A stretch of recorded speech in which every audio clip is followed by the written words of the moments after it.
more milk crates. Is this not live? Hey. What the hell?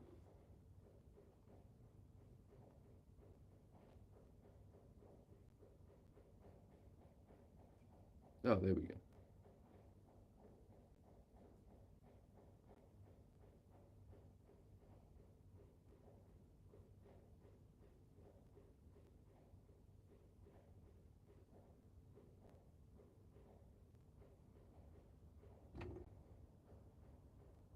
Damn, that is some delay.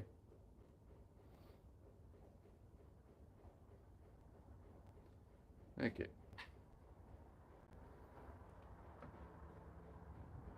I'm gonna make more charges.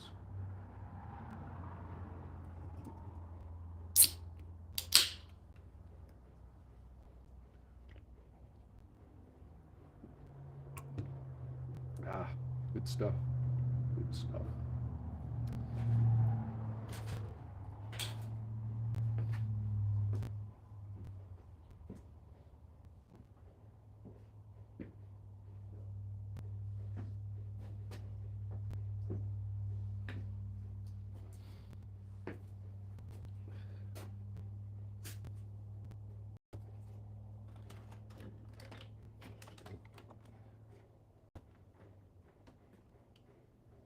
Please don't freak out. Okay, it's just a computer. You can accept some charge from a K-phone. Okay. Okay. Off to a great start.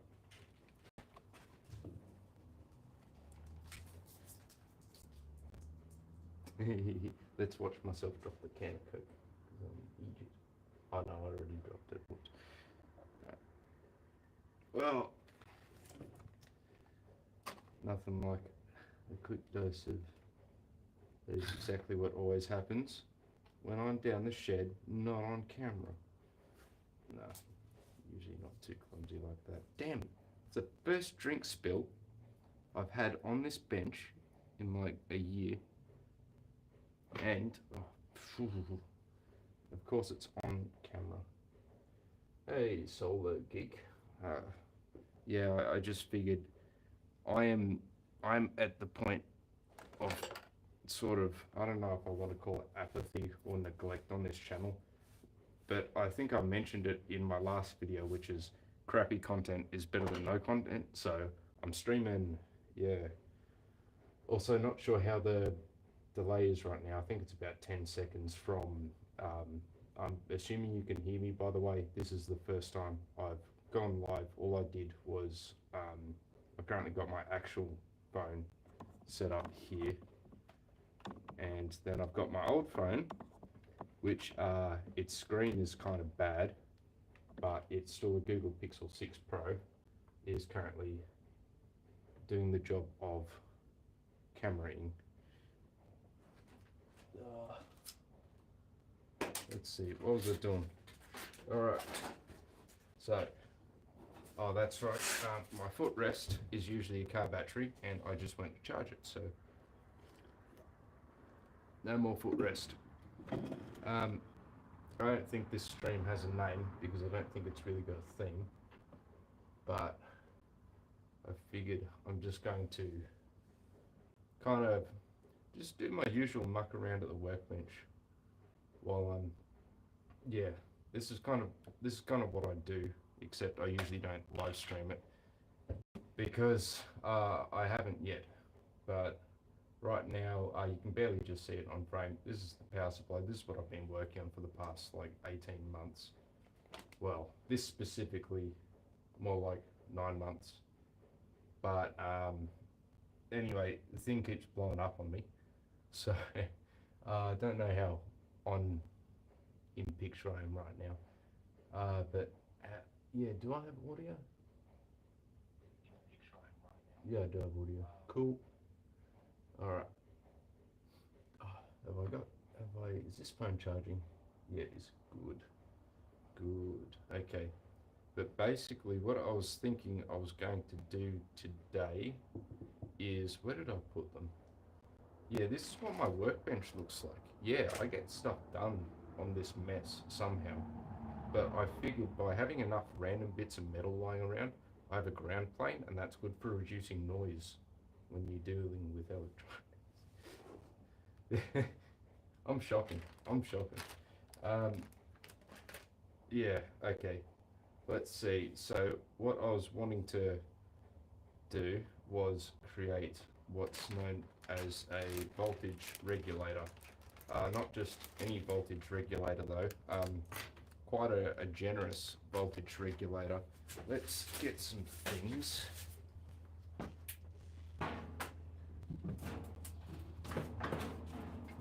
I'll be back in just a sec, and sorry if you can hear like road noise and that, but I'm like 30 meters away from a main road. With an 80k speed limit, or if actually, what time is it? But I have any US viewers, 50 miles an hour is about 80 k's. I think it's actually like 49.85 or something. If you want to be pedantic, which I know a lot of people out there do like their pedantics, but yeah, let's see. I had uni the other day, so I had no multimeters on me. And yeah, I'm pretty well just gonna talk out loud as if someone's listening. Let's see. Now, I do like a footrest. I'm kind of annoyed. That battery was a good height. Got another milk crate down here I could like jigsaw short. Okay. Anyway. Yeah, and yeah, trust me, it is my entire workshop too. This is probably out of everything the thing that most kind of resembles. I really like the power supply. Literally, this like 3 square feet of cardboard here is just purely only what's necessary, apart from a drill bit, a capacitor, and a Zener diode. Like these three things here, which is sitting on an insulated thing. I don't know why they're there. I think it's because this drill bit specifically, this hex bit specifically, fits into my high powered amp, so I just leave it there by itself. Yeah, basically what I'm going to be doing, making a voltage regulator. What it does is it takes in DC voltage at whatever. Yeah, okay, that's good. I just needed to, just going to verify all these real quick. Current gain 87, but that's only at 2.3 milliamps. But usually it's low. That's interesting. Okay, I don't. I'm not an expert on transistors, but a gain of 87 seems high. No component detected. It would help if I clicked on the third leg. This seems really cool, by the way. Analyzing, yes, NPN 84. Yeah, oh yeah. Maybe I could actually match transistors using this thing. I mean, it was a bit expensive, but I bought it because I don't know a whole lot about transistors, and that's kind of typical. You buy 101. Damn, that's high. Let's see. Tip 35C. They're all the same, except for this one. Yeah, this is still a tip 35C, but it is an ST microelectronics chip instead of the rest of them are in. What is in? See, what is in? I know on semiconductor, but what is in? Oh, is that Infineon? 38. 38. To be fair, 38 is closer to what the spec quotes. So, I wonder if these are all bought from Australia's Radio Shack or whatever it is. So basically, they weren't bought online from a cheapy website, but they weren't bought online from a reputable website either. But I assume that they are, yeah, 102. That's, yeah. I assume that they're all genuine. Yeah, basically, 147 morning here in Missouri. All right, good night, Solar Geek. Thanks for tuning in. Leave a like if you haven't. Thank you. Alright, sleep well. Have a good sleep. I'm just going to keep going.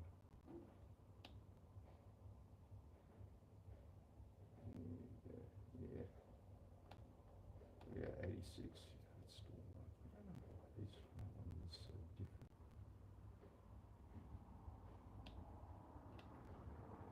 Oh, yeah, 6.61.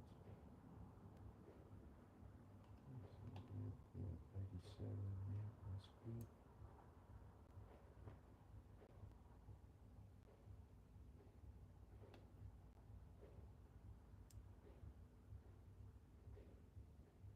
Oh my god, I can hear.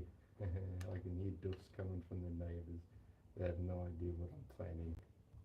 They have no idea what I'm planning. Oh my god. Yeah, that one's just weirdly low. I'll use you as the driver. 86, although funnily enough, I might not need a driver because these ones have a really high gain for some reason.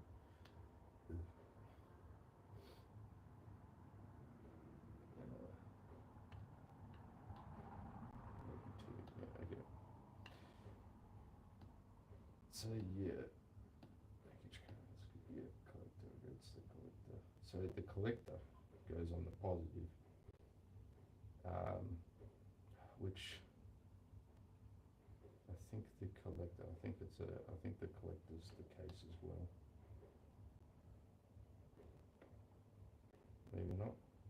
Oh yeah, yeah. Yeah, red's the collector. So the collector is the positive. That's the one that gets hot. That's because the electrons go to it and it absorbs the impact of the electrons landing on it. Blue is the base. Blue is the base. Green's the emitter. So for this case, the emitter is the output, isn't it? Yeah. Green, the emitter is the output, and then so yeah.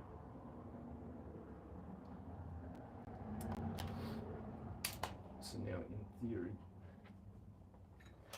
let's get these here.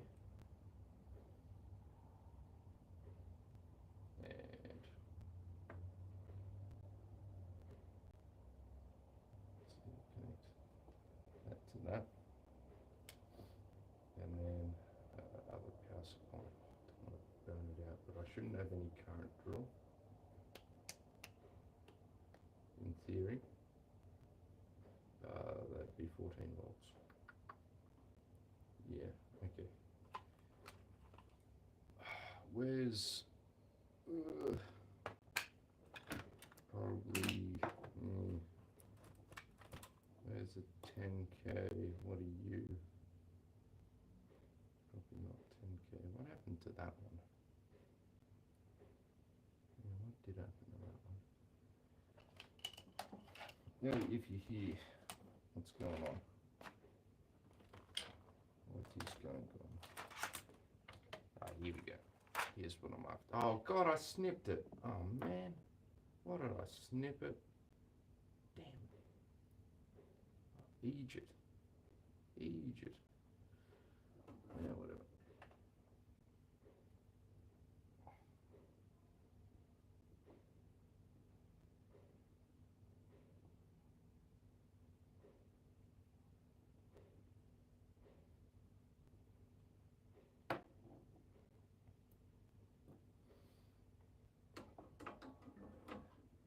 Okay, popular. And yeah, this one. Where have I got some wire? Here we go.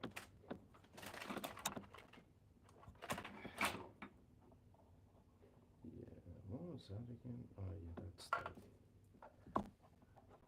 That'll be right. Man, I hate having a messy workbench. I don't know where my good snips went, and they are good snips. I like those snips, they are good.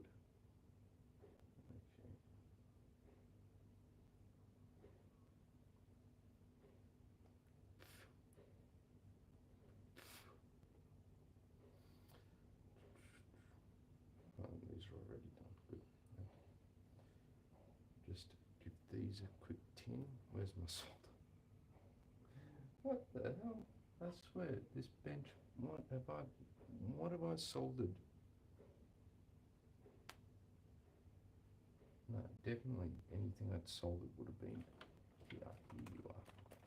It's always under the thing I just put down.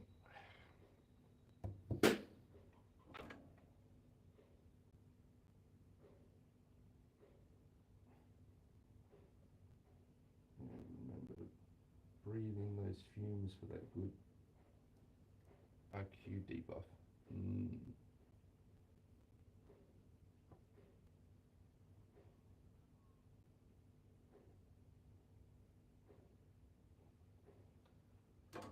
Check here. And basically, yeah, what configuration will I use here? So what sort of use? So that would be the equivalent of there. Probably should have a resistor there. And which one was the base again? I freaking hate this one. Which one was the base?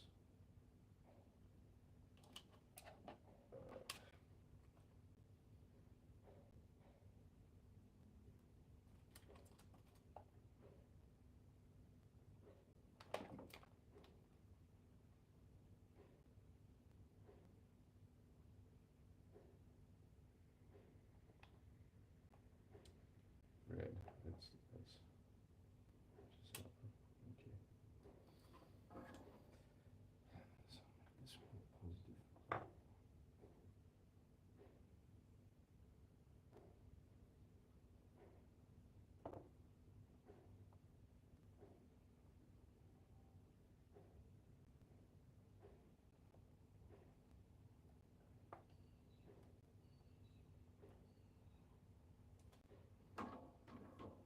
Maybe 1K, we're good on 1K. Yeah, 10K will do.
Connect the middle pin using what wire? Using what wire? Oh, good.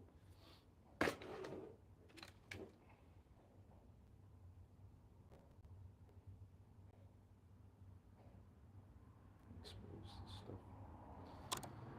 this stuff way more flexible than the other stuff.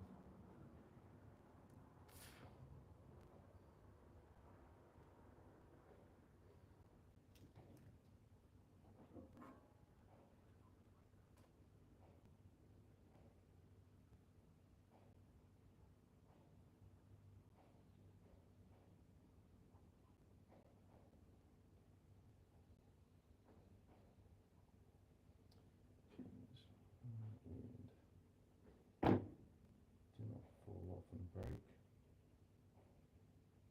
There is coin. Should have tinned you.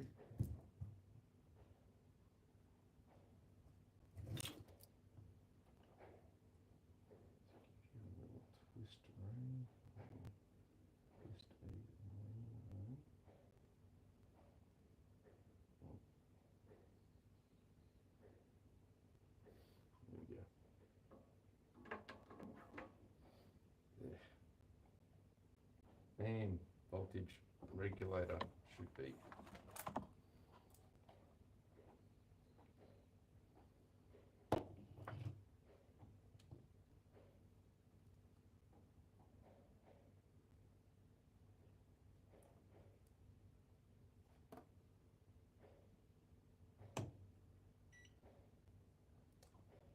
Okay, let's see, currently getting 0 millivolts. Good, turn that on. See, where's the wiper at? All the way down. And plugging in, let's see, okay, 1 milliamp. Turn it up. Yep, we're getting voltage on the output. Cool. 9, 11, 12, 13, 11, 9, 8, 4, 0. Where's it? Has it got a threshold voltage? Basically, yeah, probably, but I don't know. Turn that on to my 13.48, which is about right. Okay. Cool. So getting warm at all, it's 10K, so it should not. 6 milliamps at 14 volts is 6 times 14 divided by 1000, which is 12 times 7, which is 84 milliwatts.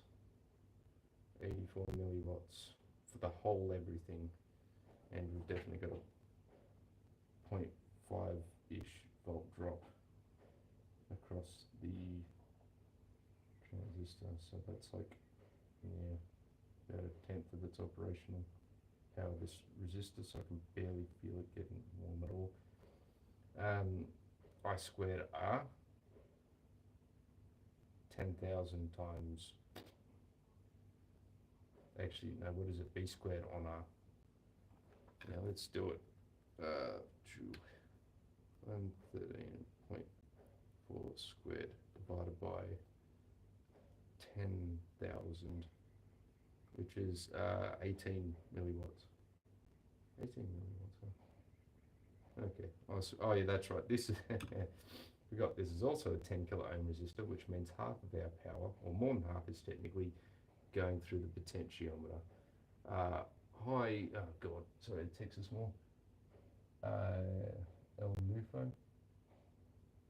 I'm guessing that's it.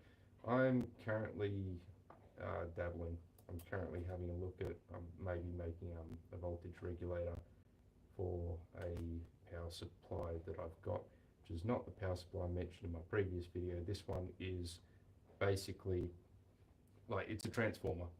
It's just a regular old big transformer that was used for an arc lamp. It then has this thing here, which is a 4-bridge rectifier to convert it from AC to DC, and look, you can see the marks from where it blew up. Convert it from AC to DC, but the DC isn't regulated voltage. It's basically whatever voltage it wants to put out at the time. So it varies immensely depending on how much load you're drawing. Like, it'd be 17, 18 volts, and then you put it under load and it drops down to 13 or 12. Using a voltage regulator, you can get it stable. So basically, a voltage regulator works the exact, well, this is a, what's the term, linear voltage regulator? Anyway, the way it works is it uses transistors. Some use MOSFETs, some are digital, like pulse width modulated, but this one's analog, and it just uses a transistor the same way kind of an amplifier works to select an output voltage, but instead of it being an AC wave, which is what an amplifier does, it's just going to be DC, a flat voltage. So it'll always try to output that flat voltage, and the more load you put on it, it should just keep putting out that voltage until the power supply can't output the voltage, and then it will come down with it. So this is not efficient, but it's doable. I'm getting it cool. I can't answer that. Okay, let's see. I figured, I don't have my watch on. Whoops. Okay, I should maybe answer the call. It is very cold here right now. My sinuses, is that the term sinus? It's currently gone hog wild on me. Anyway, yeah, voltage regulator. But the annoying thing with voltage with transistors is you need to feed them with basically, say if their gain is 30 and they're outputting 30 amps, you have to feed them 1 amp. So, yeah, the way issue reference is usually 1.2 volts and does some comparison with inside, I think. Yeah, that's what you're kind of like. You can get voltage regulator chips that have everything inside them, but these are just transistors. So this is basically this is uh yeah, I don't know. It's probably the not the easiest way of doing it, but I pretty well just went to JCar one day and said, no, I'll just take a bunch of these chips and sort of, yeah.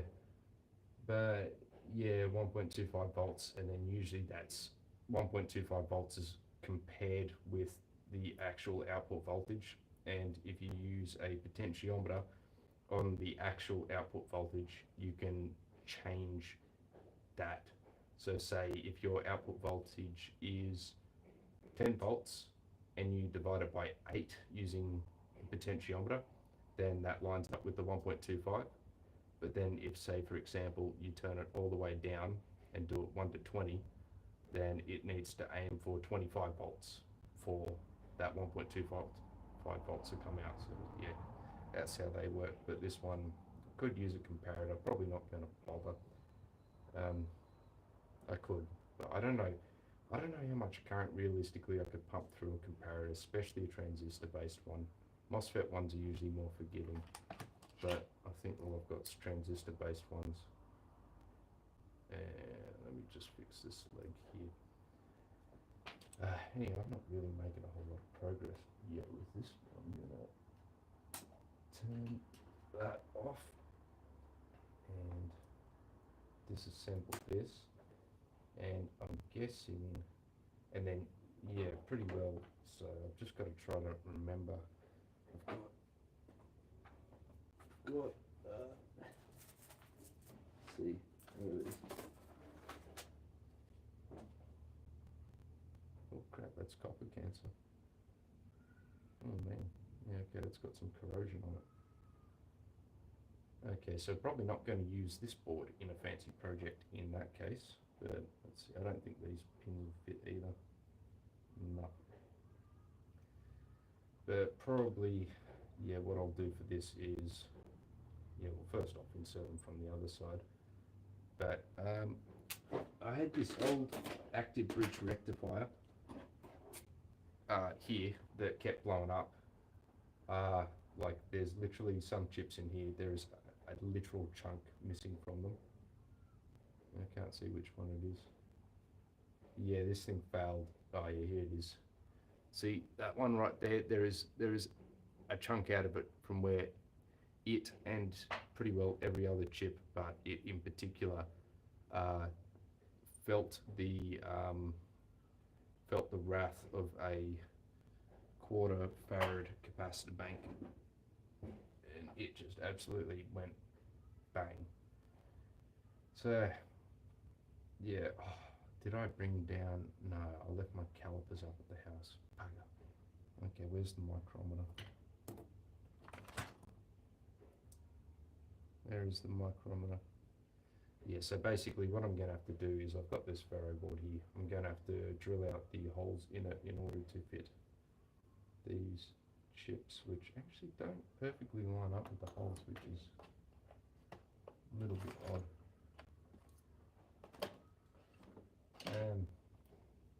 Yeah, my my electronics education is very weird because a lot of it I'm kind of self-taught, or like, so there's some things that I have sort of just completely missed, but then because I'm ahead in so many other ways, I'll just be like, oh yeah, for example, I don't know a whole lot about voltage regulators, but the 1.25 volts is just like, yeah, comparator.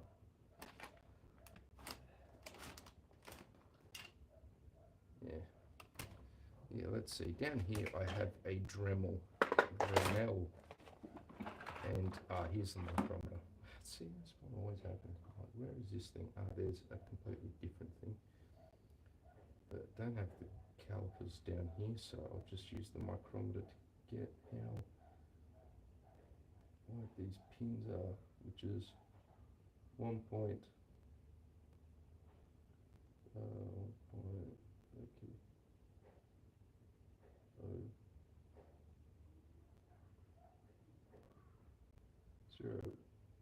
1 point. Is that 1.0 millimeters? That could be 1.0 millimeters. I think I've got a 1.0 millimeter bit in here right now.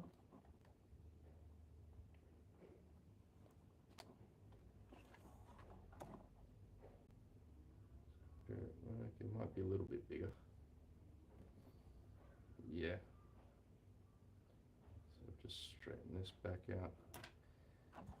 Yeah, not really doing anything fascinating right now, but I'm open for a chat. So, yeah. Let's see. And if this one's the body, you can get completely out of here. Completely out.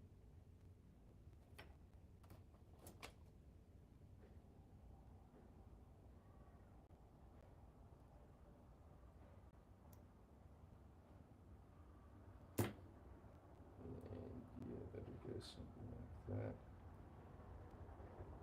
Yeah. And then the base can go, where can the base go?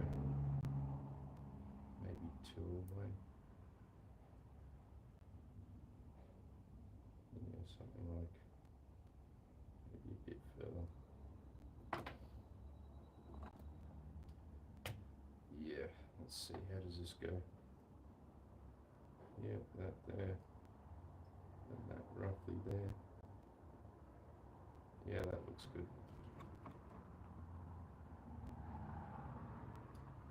Yeah, okay.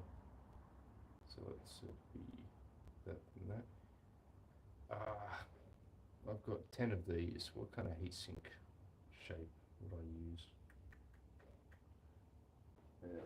Let's take a look at the heatsink unit.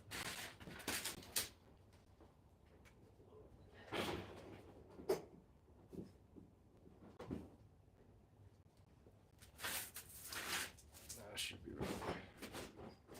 Could do like, depending on what kind of, how much heat this thing's going to put out. Just peak about 100 amps, about 1.2 volts across it, 120 watts. Probably need a heatsink here. Yeah, okay. Let's see, I could, and that one's the base. Probably need some extra circuit board for other stuff. Alright, let's clear out the freaking zone under the Dremel. When you attach its light, why does its light keep falling off? Let's see, that light is important because it lets me see.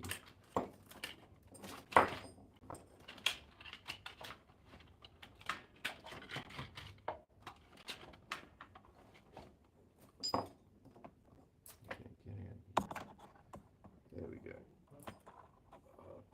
Could even use.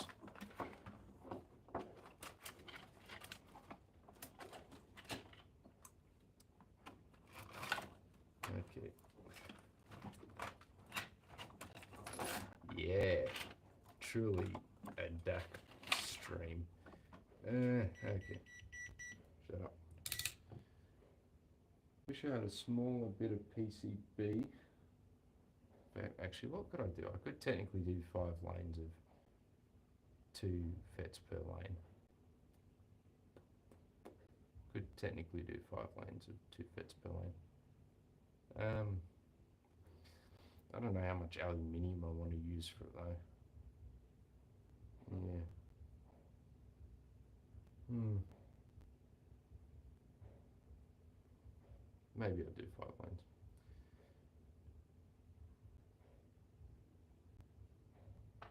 Okay. Yeah. How much space between each lane? See, I should have like, should put a smaller drill bit in this and use that to mark it.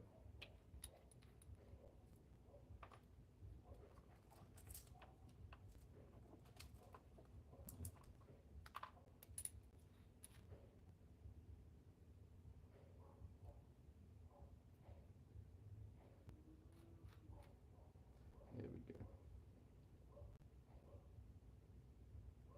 Might be a bit hard to see. Then, yeah, that pin's the high current one. So leave a few lanes shy, and then, yeah, maybe there too. That's really close to the edge. 120, that's only 12 watts per chip. Oh, that's bugger all, actually. That should be fine. And no, I wanted it 2 lanes across. I usually like to have a buffer lane, but there's not too much voltage in here, so I should be right.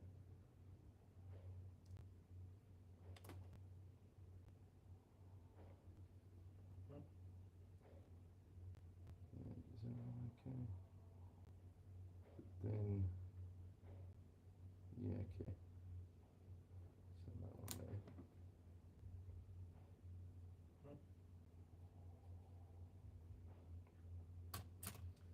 And do that one. Chunk of aluminium would go along there.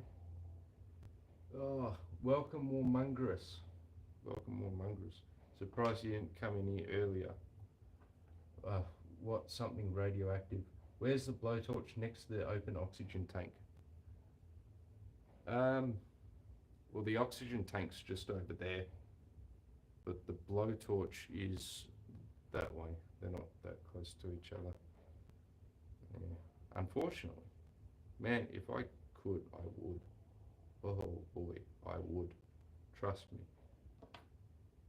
You're asleep. Yeah, okay, that makes sense. Wait, why are you asleep? Welcome, actual Kuma, to the stream.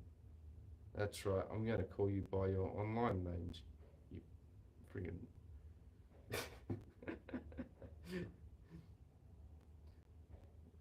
Oh my god, genuine real Kuma in my chat. Cannot believe it. Yo, to the 2 people, no, hang on, to the 1 person watching, because I've got my phone on watching the stream, by the way. To the 1 person watching, what are you doing here? Are you? Oh, they left. Oh god.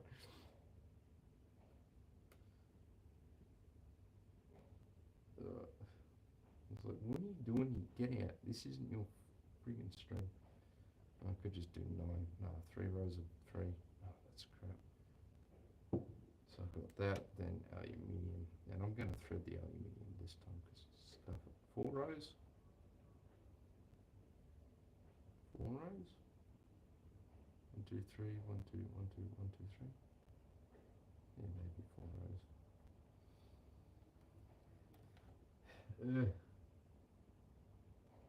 For the first time I can stream, there was no sound. Okay, yeah, because I did check and there was sound. 1, 2, 3, 4, 5, 6, 7, 8, 9, 11, 12, 13, 14, 15, 16. 1, 2, 3, 4, 8, 9, 10, 12, 13, 14, 15, 16. Why don't I just measure it? Because I left my calipers up at the house. Damn. Freaking moron. Yeah, that's right. I said it. Can't ban myself. Can't friggin' ban myself. That's right. I said this is not a child stream, and I'm not gonna swear because it couldn't be asked. And no, ass is not a swear word.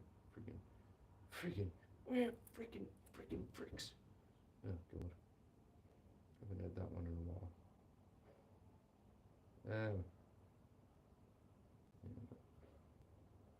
And oh, hang on. I said I was going to do 4 rows, didn't I?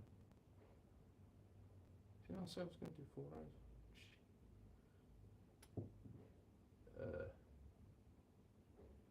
Oh, we're all bots. I don't know. Actually, I don't know if the.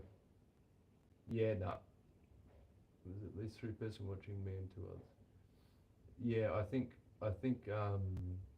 the live chat, the what do you call it, the freaking the icons, the number isn't working.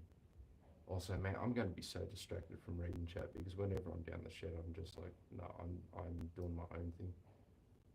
So let's see if I do that, then that. How much is between 1, 2, 3, 4, 5, 6, 7, 2, 3, 4, 5, 6, 7, and that one.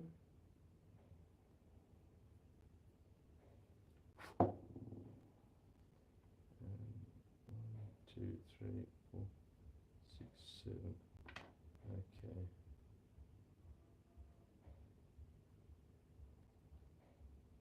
There we go. That should do. Overclock the transformer next to the power plant. Next to the power plant. How do you know about the power plant? I haven't disclosed that before.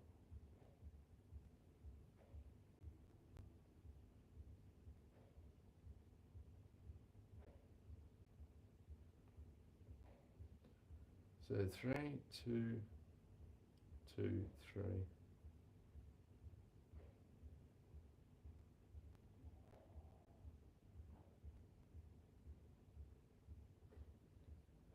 Yeah, the neighbours are listening to music that goes doof, doof, doof, doof.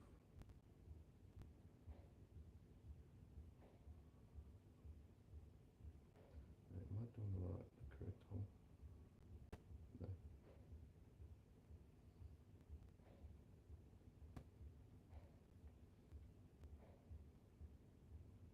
This one. Yeah, I know I said I'd probably join Discord when I was down the shed, but yeah, I probably could still.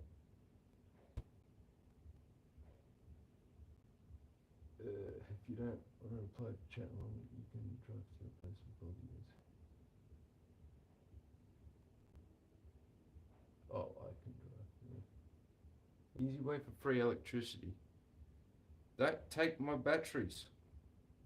Don't you lot take my batteries. I was tempted. I told Lyndon she could come over tonight, but I don't know if she will. Yeah.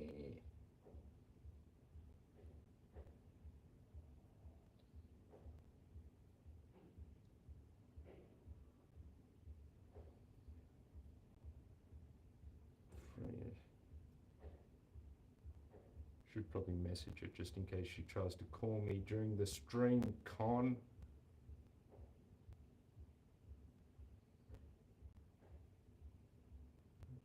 Back from where you are, Lol.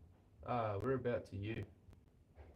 See, I'm guessing, I mean, there was an American on earlier, but they said it was like 2 a.m., so I'm guessing it's like, I'm guessing European.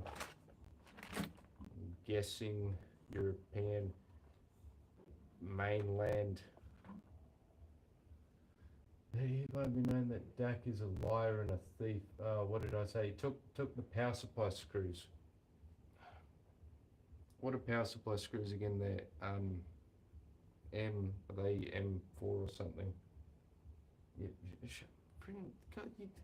that. Oh, God. Probably European 24-hour flight. Yeah. Germany, yep, called it. Mainland Europe, bam. Yeah. Germany is a nice place. I like Germany. I respect them. Yes. And then they, yeah.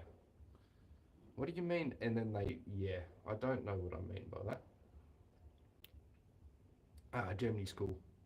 I just get annoyed at people like um, what do you call it, BMW and Mercedes and that.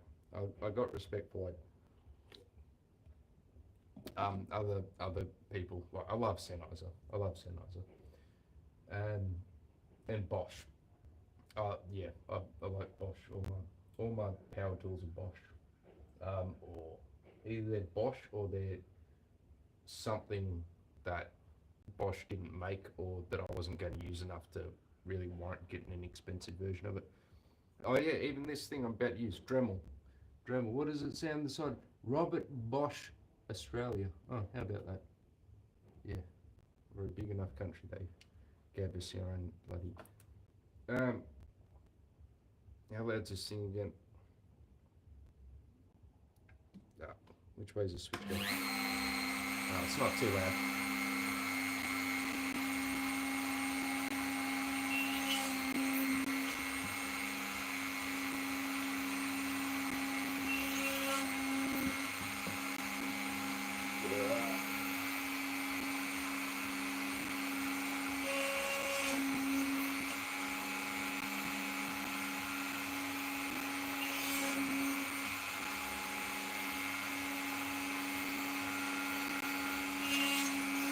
Oh yeah, and I don't need to wear safety glasses with this one either because it's got a little plexi shield on it.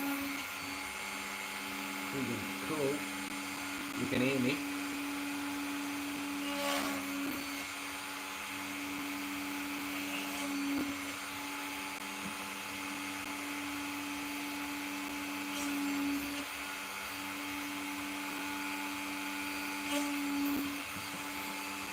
Two and another two.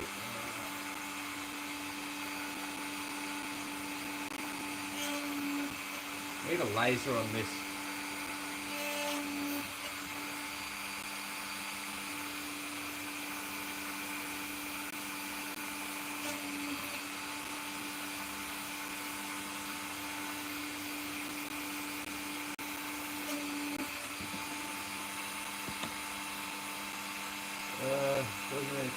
Need to mention Bella too, and Festool, Stevens. Yeah, see, okay, give me a sec and I'll make my point about them. Let me get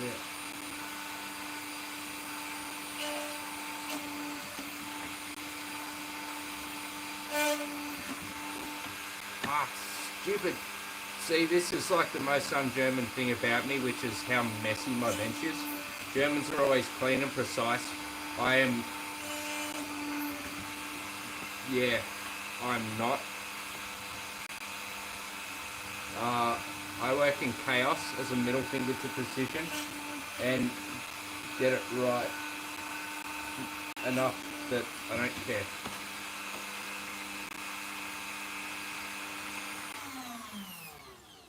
Yes. Yeah, well is cool. Festool, they're alright. They're alright, I think. Um, yeah, Festool's like, okay, that's, okay. Thank you. And for like, God, why do I keep forgetting your name? El Nufo. El Nufo. Thank you, El Nufo. Yeah, Siemens are cool. Like, honestly, any company that can make an MRI machine has respect from me. So like, even Hitachi and that, like Hitachi makes nuclear power plant stuff too. So like, yeah. Okay, so basically, yeah, what I've just done is drill out these holes. You see what I mean? It's like pinching in. It's pinching in. They're like angled together when they should be parallel. Very annoying. I build you MRI machine half price. Yo, dead ass. Honestly, I'd get an MRI machine just for the sake of all of the liquid helium. Oh my god. And also, man, the things I would do with that magnetic field. Oh my god. Oh, like, honestly, I'd love to build a speaker with a with a freaking magnet strength of like 5 Teslas. Oh my god. Okay, that'd be something else.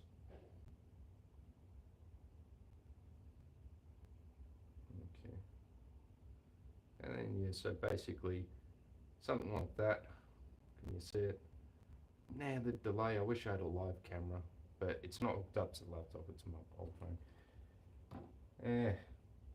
So now I've just got to rinse and repeat. Standard issue MRI machine. Now with no magnets.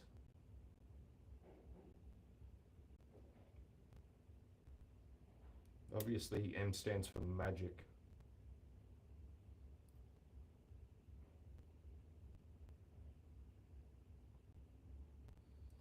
Energy forward. Take you like a so bend you down. There we go. And this one goes in. There you are. And there we go. That's all right. That's all right. And then I'm going to use this one as our standard model. Yeah, look, now you can really see how non-parallel the legs are, and that's like every other chip I've got. It lines up perfect. 5 Tesla motor and speaker would be awesome. Should be good for some serious efficiency. 140 dB, 1 watt, 1 meter. El Nufo, I hate to burst your bubble on that one, but unfortunately, that surpasses what's the term again? Oh crap. There's a term for the specific term. Basically, the maximum efficiency you can get out of a speaker is either for a spherical radiation, 112 dB, 1 watt, 1 meter at 100% efficiency, or across 1 square meter, it is 120 dB, 1 watt, 1 meter. That's at 100% efficiency. So unfortunately, that goes past. Crap! I wish I remembered the term. It's whatever they call, perpetual motion machines and that like that. There's a term that they use which is yeah, like above return or something like that. Like yeah, it's like something similar to yeah. 100, yeah, so basically what you'd end up getting would be, uh, what are the effects of a really high Gauss system? Uh, yeah, in a really high Gauss system, basically what you'd be able to do, here's what you would be able to do. You would be able to make a 110 or greater dB speaker that's chamber volume, that the enclosure volume behind the speaker is basically zero. You could make a speaker really, really, really small. Well, it would still have to have a big, a fairly large radiating area. But actually that wouldn't matter too much. Radiating area would basically not matter anymore. So you can make a really small speaker, and as long as it's got enough excursion, for every watt you put into it, it would turn into a watt coming out of it. Even if it's just like a tiny Bluetooth speaker, it would be, impressively loud. But a lot of PA speakers these days are about 10% efficient at their peak efficiency. Sometimes 20, but 10% efficient. So going from that, you'd be basically 10 times more efficient than a PA speaker, and it could just be like a 3-inch nugget, which is like, that's very impressive. I've dabbled with concepts like what happens if you just had an insane like driver area or an insane this or that, but yeah, ended up working out that if magnetic field was whatever the hell you wanted it to be, the most efficient use of that would be to have, say for instance, a cube with 1 speaker on each side. And yeah, because your VAS would be so small that or you can make the VAS so small that, did I count that correctly?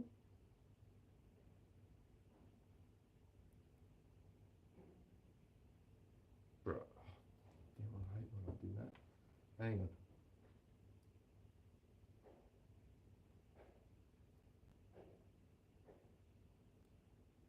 Yeah.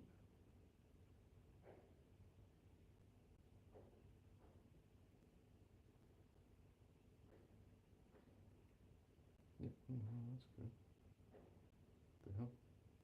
Um, how the hell did I get that wrong? Stick it back on.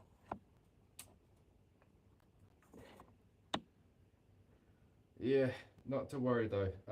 Yeah, there are things you could definitely do with that. Like you could make, uh, yeah, because like when you think about it, sort of the way speakers work is that it's all about flux. Kind of, it's just all about flux. Which is a bit of a weird way of putting it, but so like an insanely big uh, magnet such as a MRI machine could be replaced by 10,000. It's not just about the 5 Teslas, because realistically you're still going to have resistance in the voice core and all that. So, yeah, a little bit more drone.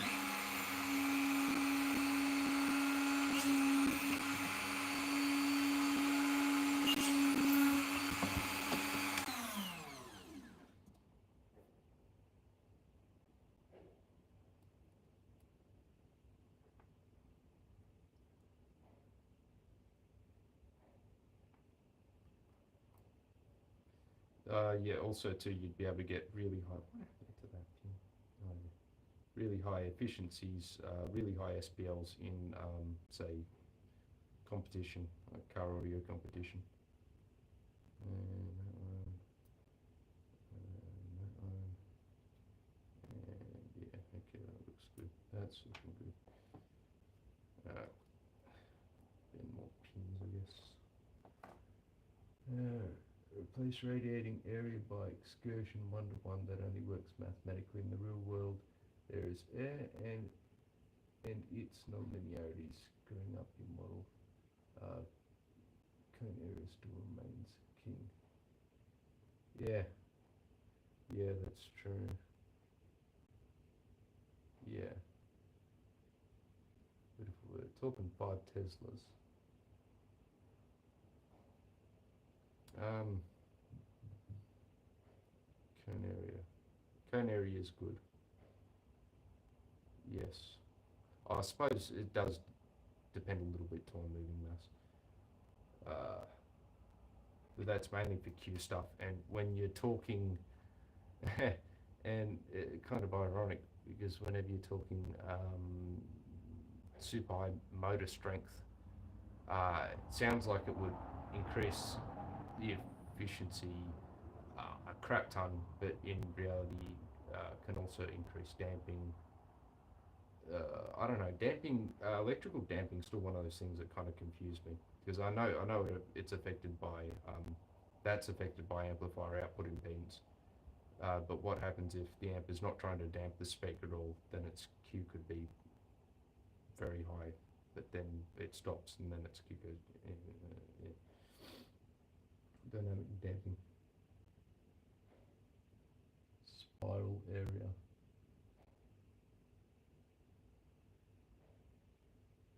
In spiral area. Like a conch shell.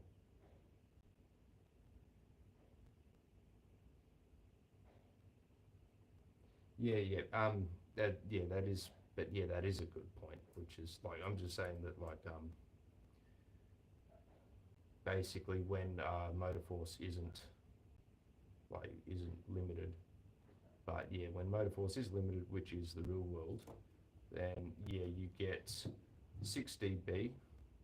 No, you kind of get, yeah, for the same excursion, for the same air displacement, it takes Man, this is, sorry, it's really, you think, I haven't made an explanation like a, what do you call it, educational video in ages. I've lost touch. Basically, if you double your speakers, you can increase your output by 6 dB, but if you double the power, you only increase it by 3 dB. So even though both of them, you double the power, so double power, double speakers, but double power, one speaker. Yeah. Yes.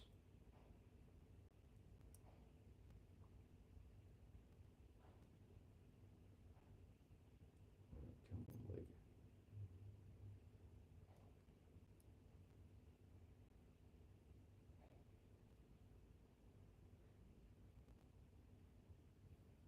I'm curious where that music's coming from because I didn't notice a lot of people turn up to my neighbours, or maybe the rain was like just, well, thing on this end. Yes. If electrical input stays the same, yeah. Yep. Yeah. Because basically what happens is, if electrical, like if power input remains the same, uh, yeah, sort of kinetic energy is related to velocity squared. So you lose root 2 over 2 velocity, or 1 over root 2 velocity of the cone, but you make up for it by having 2 cones, which means you get root 2 more sound, which is approximately plus 3 dB.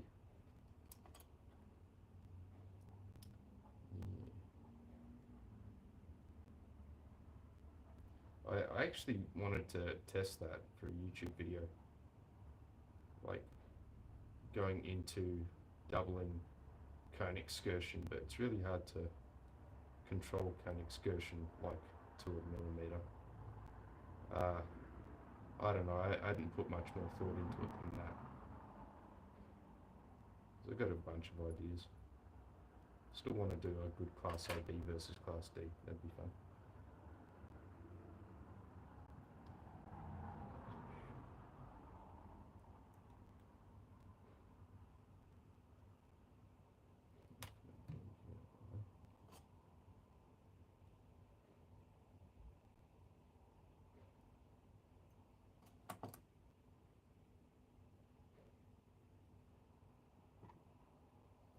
And I'll put you in the wrong holes again.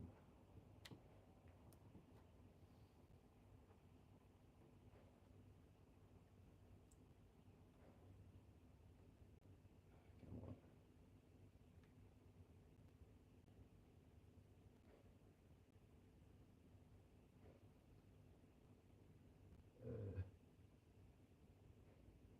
Measuring cone travel precisely would require some sort of laser, similar to how Clipple does it. Yeah, yeah. I think I've seen another method where, yeah, they use a laser and they put a little mirror on the cone, and then where it reflects off onto like a wall or something behind it, and they use that to track it. But yeah, Clipple's really cool. Clipple is very neat. It's one of the things recently I've been into electronics though, but if I get back into audio like that, then I would love a Clipple system.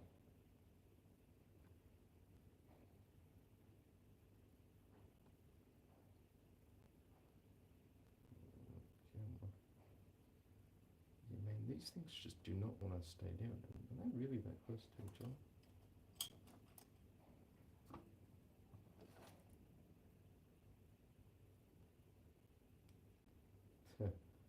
Well, I could always just predict cone excursion using maths.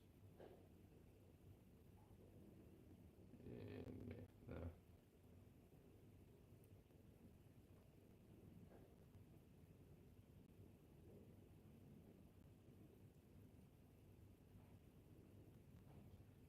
God. I wanted to, ages ago, I wanted to make a video on how to design and build a sealed speaker enclosure.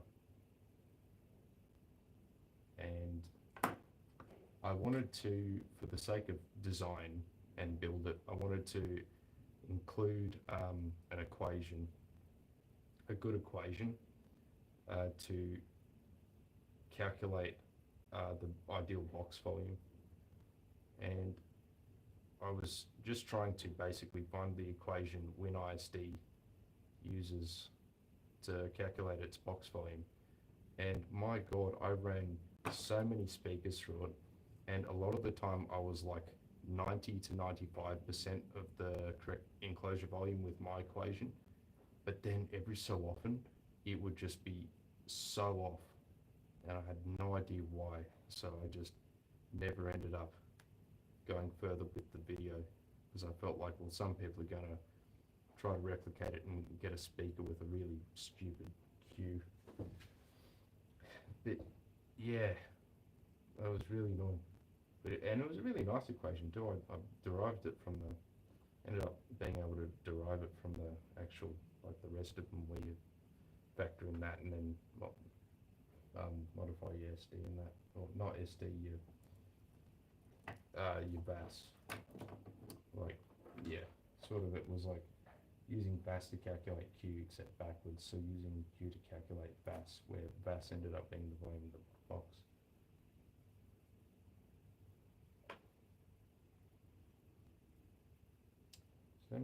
So many videos, even like all the sub boxes that I've built, like I've finished all of them. I've finished them all, just haven't uploaded a video on them, like edited it. And two, like I recorded a few time lapses of the videos, but I just don't know what music to put on. I know there's a bunch of music, and there's a bunch of reasonable music too, but it's just like, I always feel like I've got something better to do than look for music for a YouTube video, which, you know, it's, I just feel very strapped for time.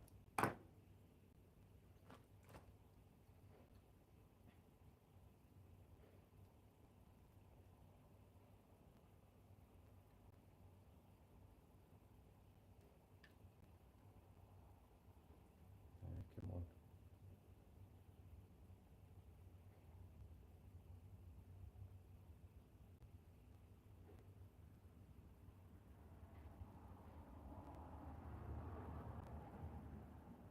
Yeah, okay. All right, so this is how we're looking for the array of the transistors. So you can see that on the outside, these will be connected to aluminium. I've connected the common anode. The common anode. Bloody can't remember. I've connected whatever the heck the common one is. Yeah, I think it's common anode, because I said that the anode heats up because that's where the electrons hit, and that's ideally what you want to have connected straight to the case. The bit that the electrons whack into, where they leave their heat behind. So I just need 4 bits of aluminium. I'll probably tap the aluminium too, and these will screw into them. And yeah, I really wish I didn't leave my calipers up at the house so I could get a precise measurement, but yeah. Alright, bear with me, I'm gonna go get a little bit of minimum. Oh.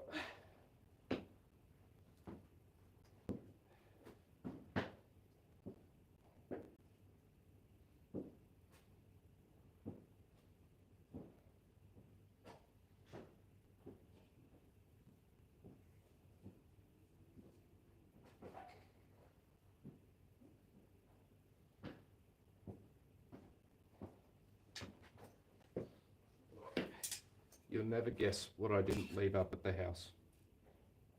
My calipers. Calculator volume per box deviates more from reality when it has a high X-max woofer.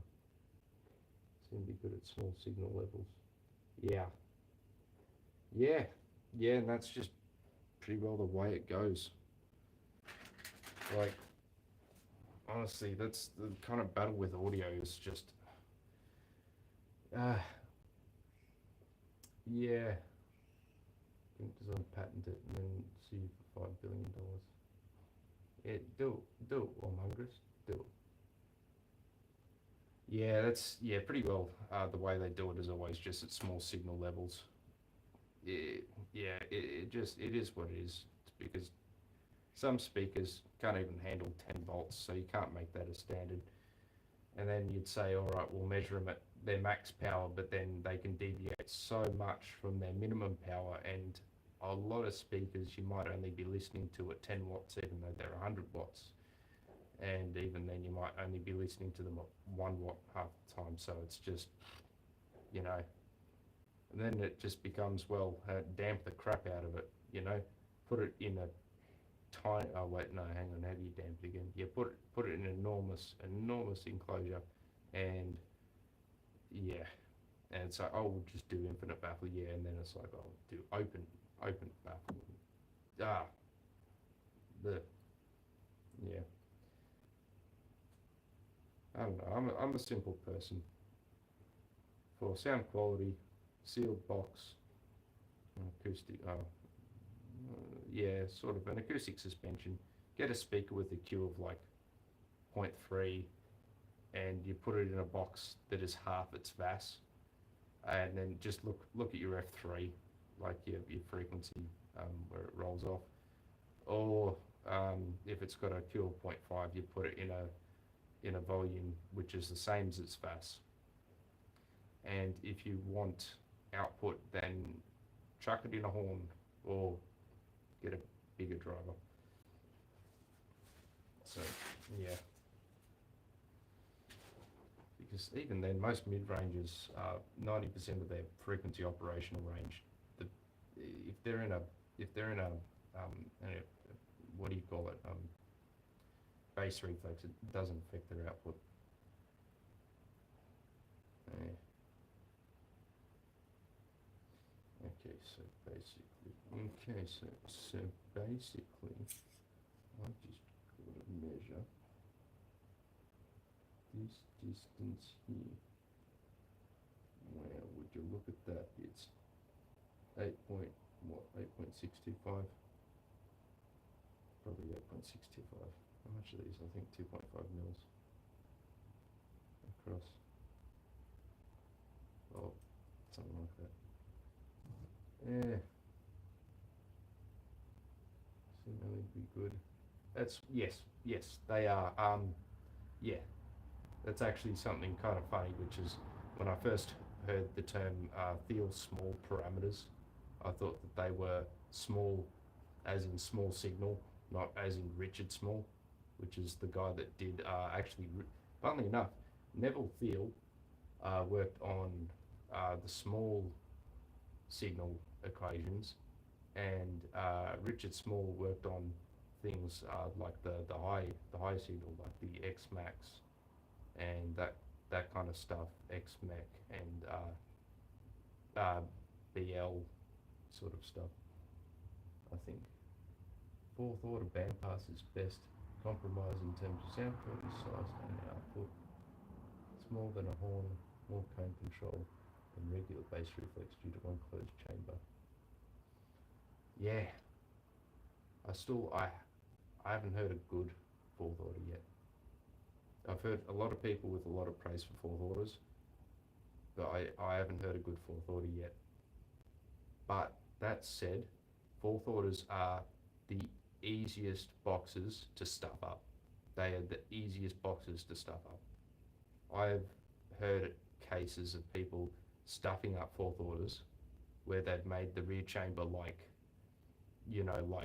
12 litres, barely enough to fit the magnet of the sub, and then they've made the front chamber like 60 litres, and they've had the world's longest port, and it's tuned to like 12 hertz, and they're like driving along trying to bump it where it's in like a minus 24 dB frequency. It's like, oh my god, it just sounded like distortion because they had the thing clipped the whole time. Yeah,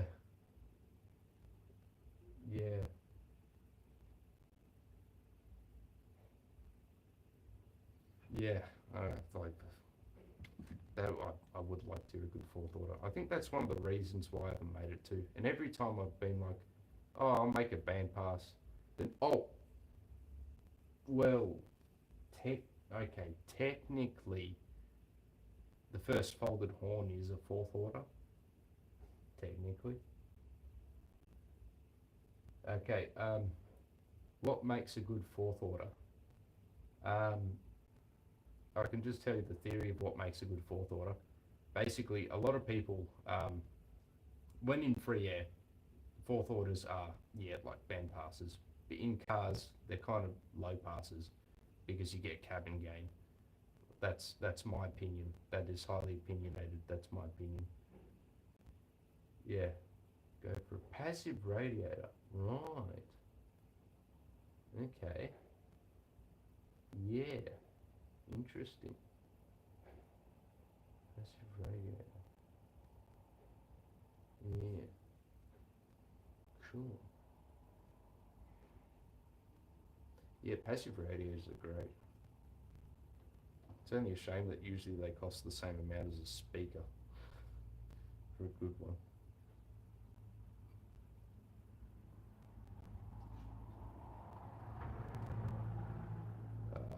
Where's my scribe? Where's my scribe?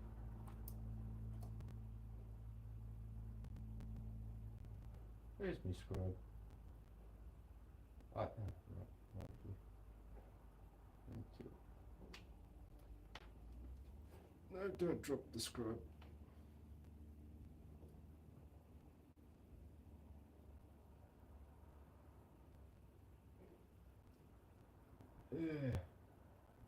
Yeah, well, that is something that interests me about passive radiators, which is you can control the Q of them. Ports, I'm trying to work out. Whenever I say I'm trying to work out, I've usually got about 100 different projects running in my head, and every so often, I'll just have a think about one of them, or another one. I'll just have just a little bit of a, oh yeah, like something will pop into my head, and I'll give it like 10 minutes of thought again. But yeah, I was trying to figure out how to basically create a port with a specific queue. That's kind of the point of my best port size video, which is kind of about, and it's to do with having a sort of a controlled. It should, I think, ideally you'd sort of want an air, and like I've learned since that video too. But ideally, you do kind of want an area, cross-sectional area, to radius of the port ratio, where it has a certain amount of flow resistance. Because if you've got a really, really clean aero port, say almost the ideal box shape is the shape of a vase, where it's like you've got the flare, then it chokes down, and then it comes back out, and then it's got the bottom to it, so it's like that, and then the speaker mounts right in the bottom. That looks like some Harman Kardon speaker that I've seen in the past, I think. But funnily enough, that speaker would have a very very high Q at its port frequency, because it should have a really strong resonance. And the only way to really deal with that is to choke it. But then if you choke it too much, you've got high port velocity, then you've got turbulence. So then you'd have to have a wider port, which is longer, but then that can start to resonate again. So then you'd say have it like a port where it's basically, it's not even round anymore. You'd have to introduce some sort of maybe multiple smaller ports in order to still have drag. So the ideal port might end up being something you see a lot in home theater systems, which is like a 3-inch port, or like a 8 centimeter, even 10 centimeters pretty big, like an 8 centimeter port, multiple of them. But then once again, as you make the port longer, that also increases the surface, the skin area of the port, which would damp it more, which means then you need a bigger. Yeah. There's a lot that goes into designing a speaker. The that you just shave with your hands. Oh yeah. Like yeah, the classic bar shape. And yeah, too, when you blow over it and they get the good. Ooh. Yeah, I've got one that up at the house which has a really good like 30 hertz tone, and man, it is. I'd love to put a speaker in it. It's only a shame it's only about 8 liters and is porcelain and would shatter.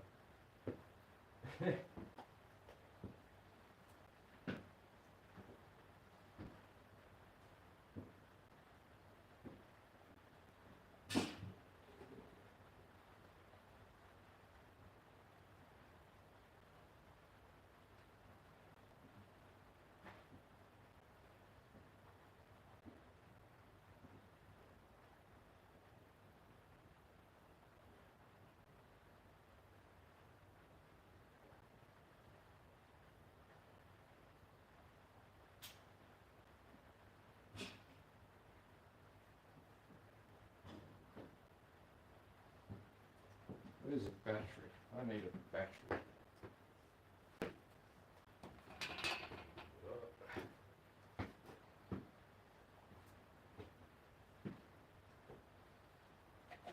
Oh, I did. I left my drill.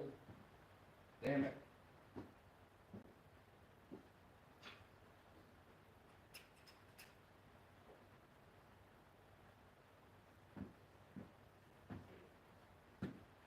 Okay. Where are my earplugs? Where are the plugs for my ears? Where are they? Actually, where are they? Oh, you're there. Okay. Where are my safety glasses? Where are the glasses for my eyes that's safety?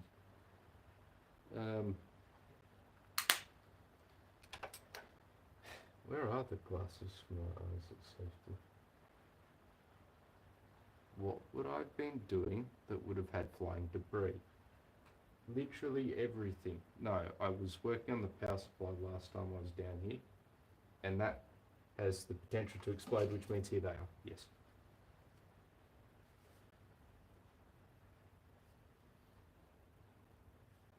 Huge library of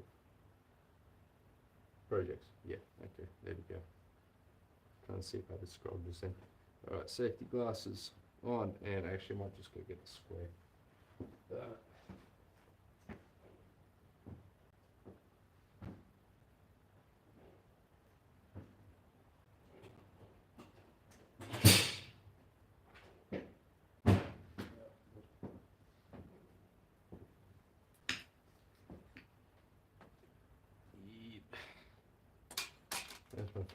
There's my phone charge going, 59%.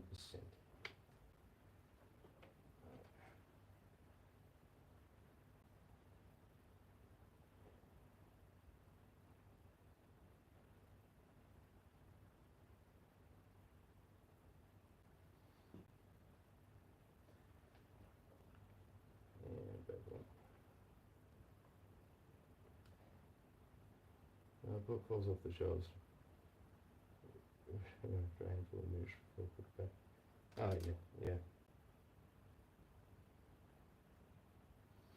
Yep. And pop it into its spot because got something else to do.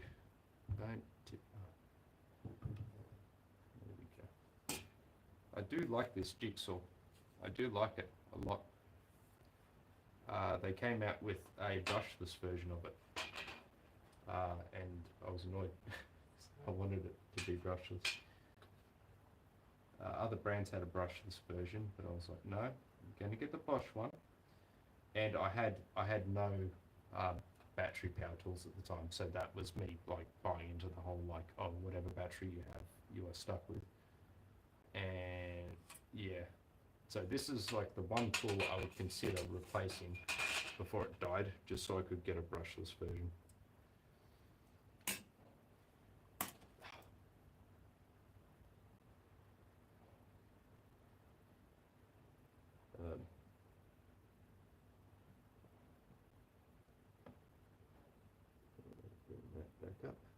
Okay, better jigsaw. No, capacitors go away. There we go. Every so often, I clean up the bench. It's amazing how quickly it becomes filthy again.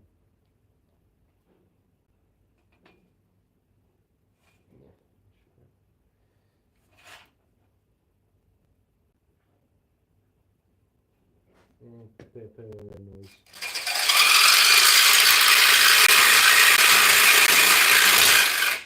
I hate how it catches. Stop catching.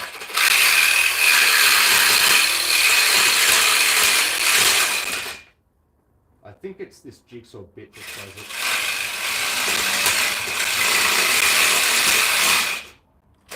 It's just... Get out of it. Oh, I see, okay. Right, the aluminium has just clogged it. Why? I usually blame it on these holes that are in it. No, the aluminium has just completely clogged it.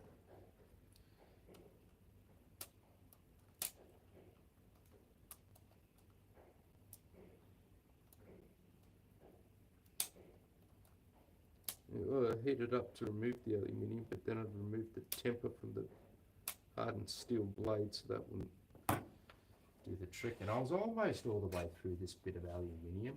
I can just brute force it, can't I? Right. Oh. That's how we do it. Oh God, I hate this. This is why I just use the bloody... Arrgh. These blades, I think these are Bosch blades too. Not a fan of them. Not a fan of them. All the other ones that I got that were good, they were red. I think they were.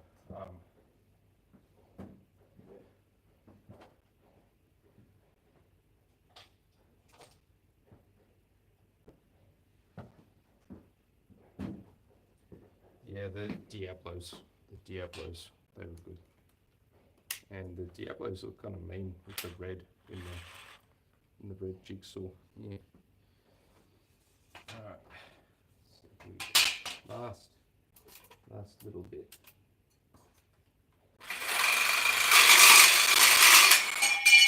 Butter.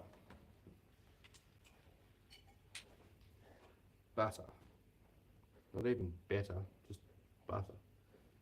Beautiful.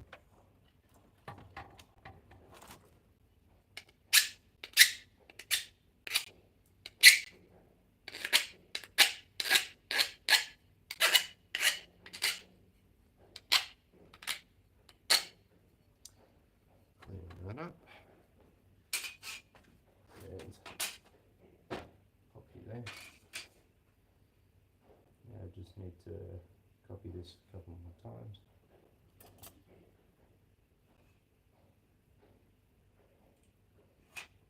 So, safety shield down. Used to have a mains powder Bosch drill. That thing worked nearly half a decade. Still only bought it in the late 70s. Sorry, century, not decade. I was about to say half a decade. Yeah, yeah, my dad's, funnily enough, it's a Black & Decker. These days, Black & Decker are considered garbage. But his Black & Decker still runs a 750 watt hammer drill, and it has fallen in the pool multiple times as well. Chlorinated pool, yeah, not the best environment. I can't remember, one time I think it was connected to mains when it fell in. Obviously it tripped the RCD, but still it's kind of funny that, yeah. Cool. Yeah, that's a cool drill. That's a cool drill.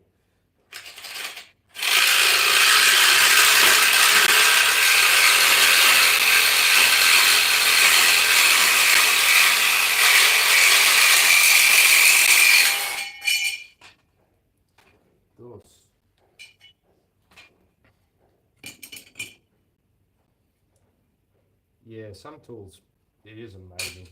They just like completely built to last. These days, I almost kind of have a mindset of like when buying a product, just having an expected lifespan of it, even a premium product, just knowing that almost regardless of how much I use it, it will be dead in 10 years, sort of like that, or 5 years. Yeah. But even I probably, like I've got a little kiln down there that had for about 20 years, haven't turned it on for the past 20 years. Wanted to try to melt some lead in it, and when it turned on, it just worked. It just worked. And I was expecting it to not work. Like I was standing back and everything in case the thing just decided to go bang. But no, it just worked.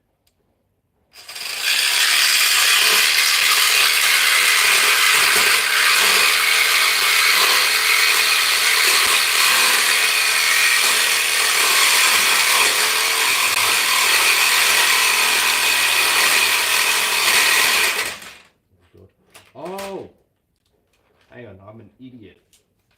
I'm an idiot.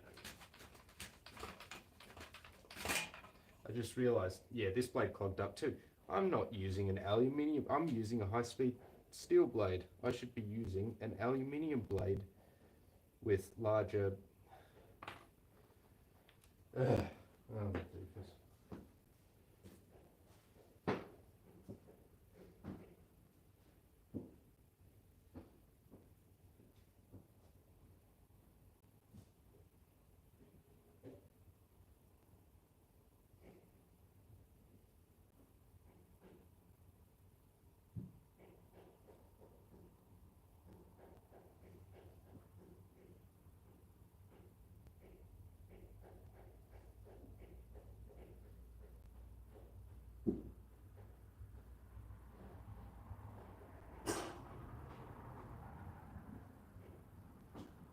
Where is maybe a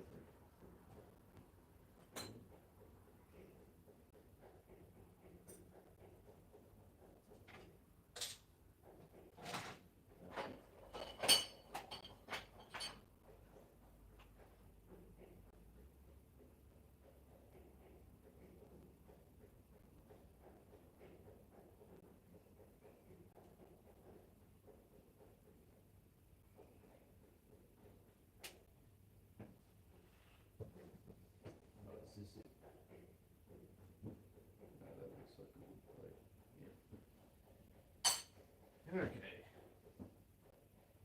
Yeah. Okay, I've found an aluminium jigsaw blade that should hopefully not clog. Yeah. It's sometimes like I'll cut wood with a metal blade for when I need to be precise. When I want to leave it with a good edge on it. So I kind of, just in the back of my head, I consider these the blades for cutting anything. But funnily enough, yeah, not aluminium. Aluminium is more like wood than wood in that you can't use a regular metal blade to cut it. Apparently, could probably use a wood blade, but this is a high-speed steel blade. Still.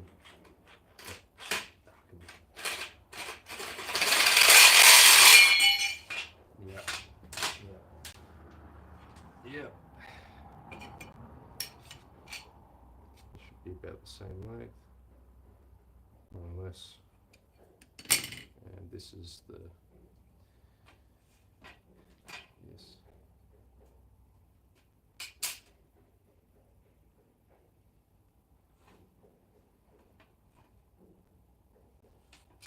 Should check if my battery is charged. I was going to hook up the 8K amp I've got to the subs in the shed for fun, with two 100 amp hour deep cycle batteries and 60 amp hour car battery, and then I was also going to run it off a 200 amp capable power supply, which is what I'm working on right now. Regulator or regulation for that.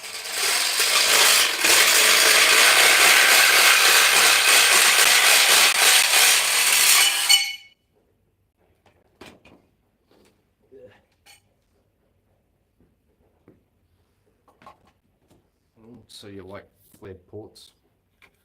Yeah, so that was just lying on the ground, and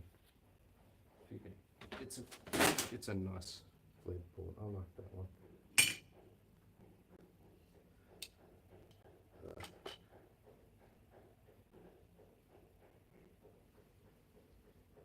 Where did I put? Yeah, see, now because I'm streaming, I'm more distracted. I don't know where I put the case for my earplugs. Bugger. They're definitely somewhere. I don't want to just show. Oh, here.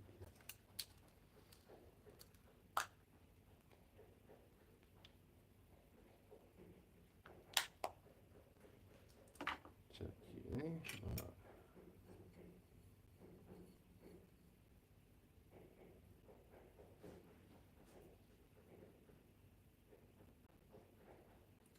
Where's my reamer? Reamer? Is that a term? Reamer? Dinger. Deburrer. Deburrer. I saw it on the bench recently. If not, there you are. No, I was just going to use a file.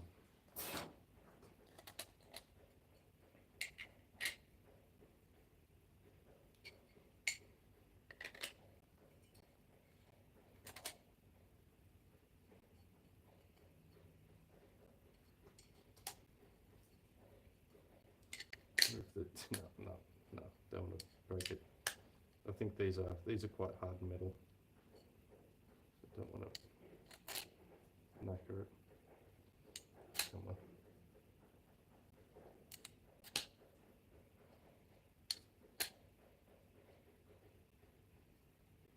That's good. How's that? A little bit more.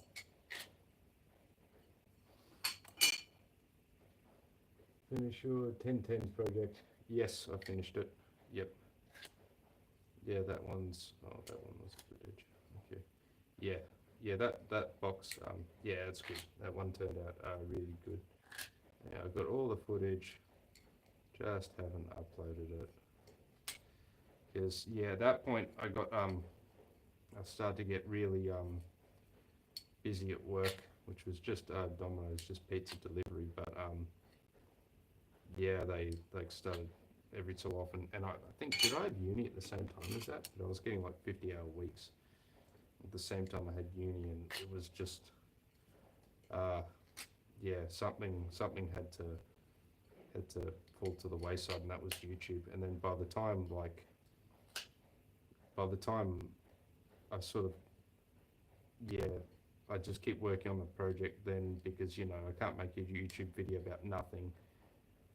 So if anything happens, it's, well, I did record it all, but I just never got around to editing it and uploading it. So, and then I finished it, and then I was like, well, now it's no longer like shiny and new, even though obviously, yeah, it's still there. In fact, I think, did I edit another part of it? Or maybe that was the one that I uploaded ages ago now. Yeah. See the results then. Yeah. Oh, I could almost show you it now, because it is just around the corner. It has been in and out of the car multiple times. And yeah, because it is just like other boxes I make, removable. And honestly, it's surprisingly, like, it came out really light.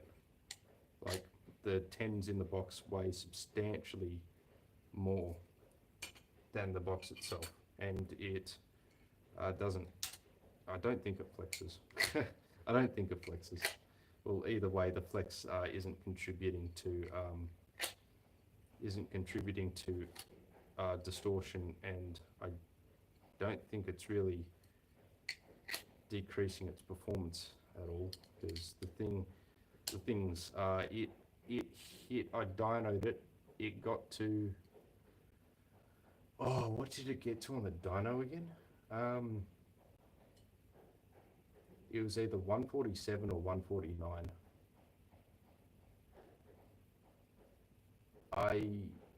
It might have been 149 because I kind of feel like I then tried to get 150 out of it. Ended up damaging the driver window. But that was because I tried to do a low frequency run on it. And in order for it to be optimal at low frequency, it needed the driver's side window to be most of the way down, but still a little bit, and so it still had a bit of flex to it. Managed to get 140 dB at 19 hertz. 140 dB at 19 hertz out of that thing. Like, bloody hell. But that was with one of the ports plugged. Which, you know, like, yeah. But my God, 140 at 19. And then, yeah, it broke the window. So, after it broke the window, I was like, yeah, I should probably take it out before it does any more damage to the car. Because it was actually doing some damage to it. Yeah. I think I did put it back in after that, but I just didn't really have it cranked a whole lot, and then I took it out, put it in, took it out. Yeah. Kind of depends on the mood. Sometimes I'll put it in for fun for a little bit, like a couple weeks, month, something like that.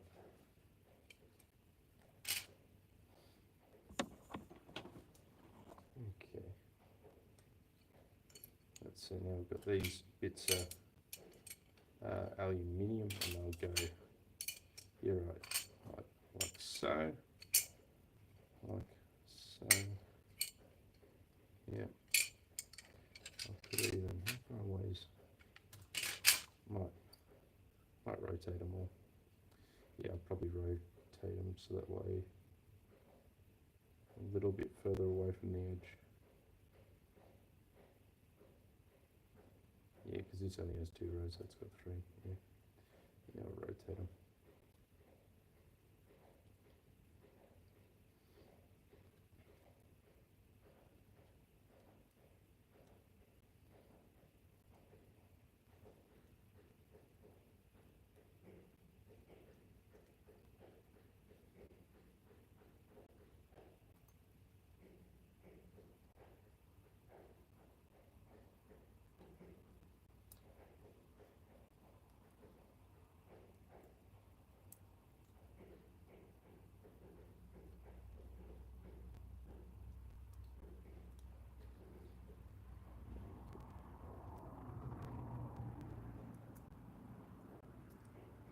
Probably mount these to the heatsink before I solder them in, just so I don't have to wrestle it. I've done stuff like this before, and it's not fun to wrestle chips, because chips will just give in. They'll just go, no, I'm going to break. I'm going to lose a leg. And it's like, well, great.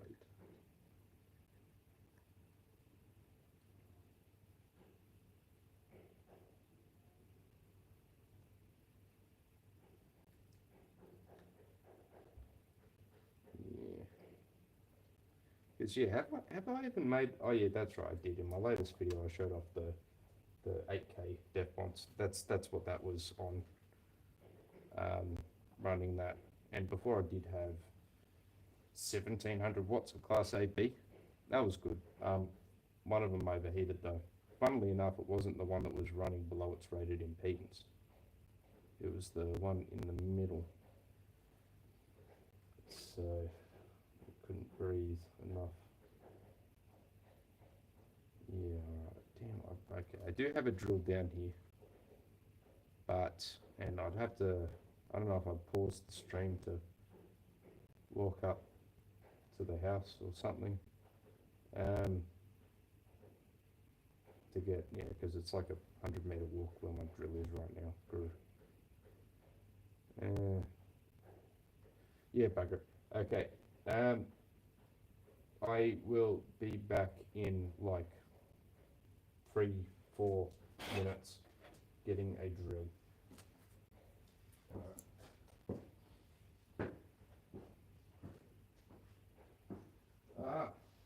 It's 6 o'clock. That means it's dark outside and I need a torch. Where is a torch?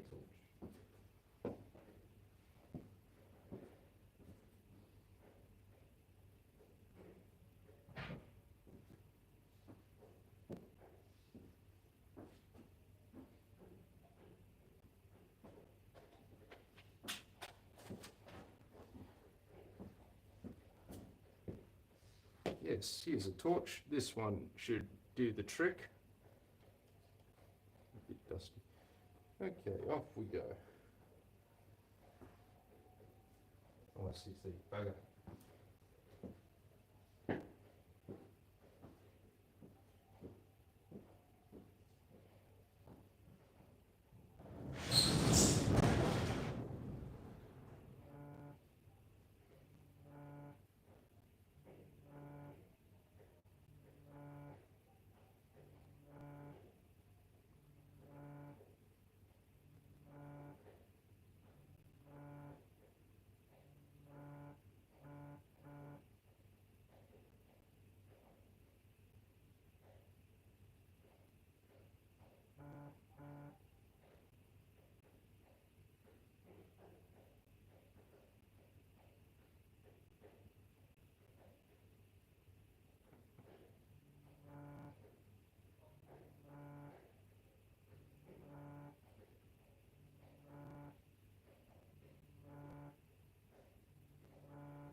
Alright, Doom Returnal.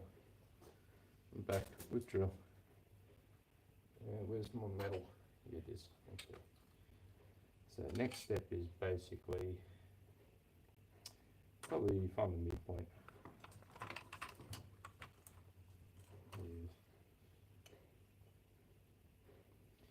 Just things approximately, and I say approximately because the thing's not that square. 13.2 centimeters, 132, 16, 66. I think it's 66 mil.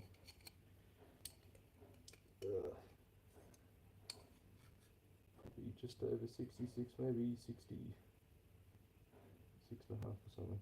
Yeah, okay. 66 and a half approximately.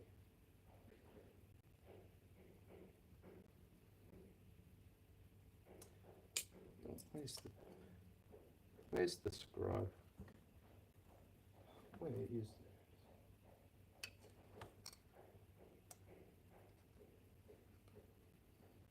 No, probably just measure once, drill all three at once. Come on. There we go. Okay.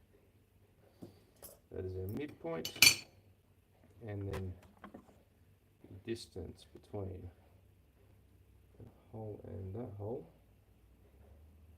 is up here in, up here in there, the back side, forward side, there we go.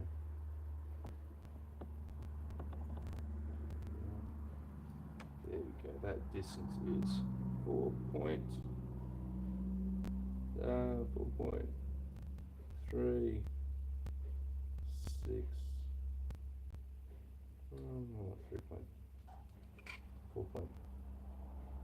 4.37 centimeters. 4.37. How is that 3 significant figures for you? That's incredible precision for me.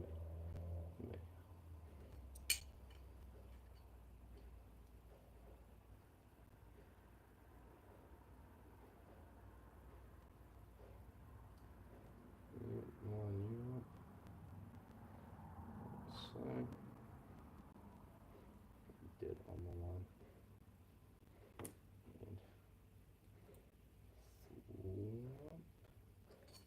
And once again, dead on the line. Get that parallel. And there we go, that's good. Clunk. And let's see roughly how high do I need to make the hole. Oh, come on. There we go. Roughly. Okay. Roughly this high from the bottom. Okay.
The whole turn. Now that's a good position for this chip, but for this one, which is also supposed to be a tip 35C, they're different for some reason.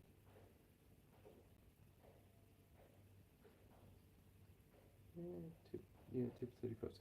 That's odd. That's odd. Huh.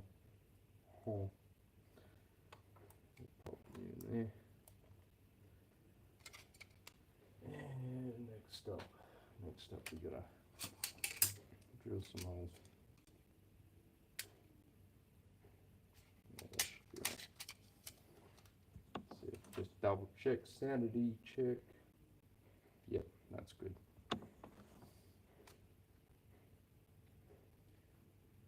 And now save some effort.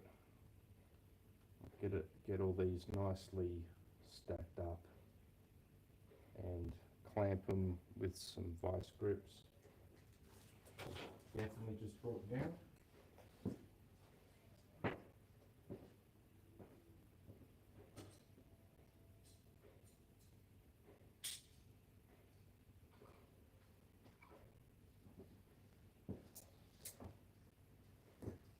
Nah, bugger. I'll just do this in the vise. It'll be off camera.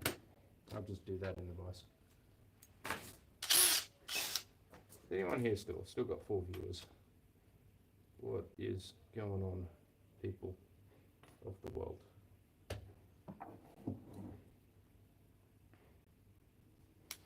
Oh yeah, and I'm gonna tap these to M3. So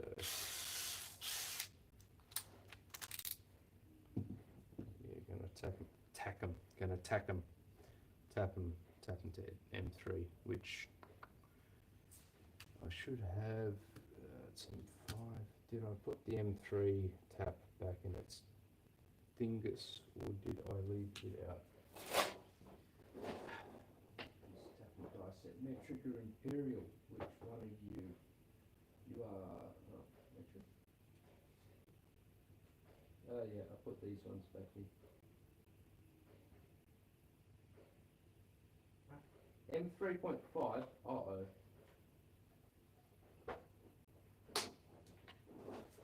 Uh-oh, where's my M3? It always happens.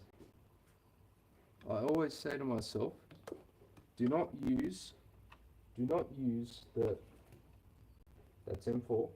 I know this one's M4. I'm always like, do not use the tap and die set unless you've taken the bloody ADD meds. Otherwise, you will put it down and that is it. That is it.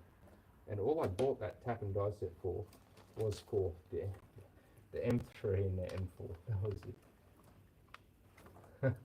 And it was cheaper than buying just, specific ones. Ugh.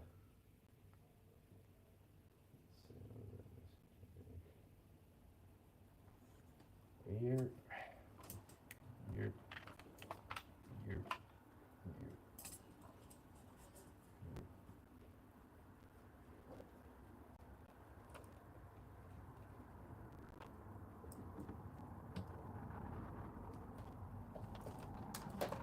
Hey,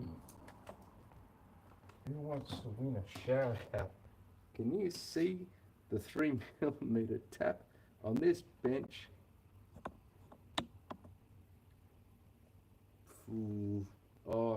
Okay. Once again, what's something I would have used 3mm tap on? Did I use it on that? Yeah, I think I did. Or is that an... No, that looks like it could be...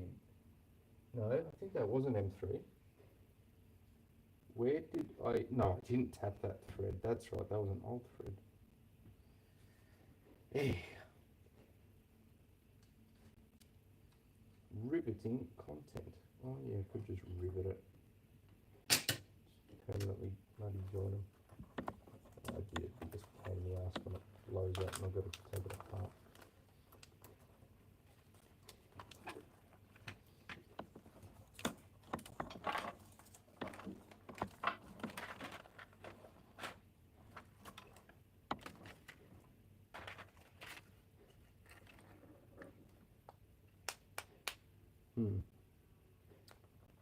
Huh.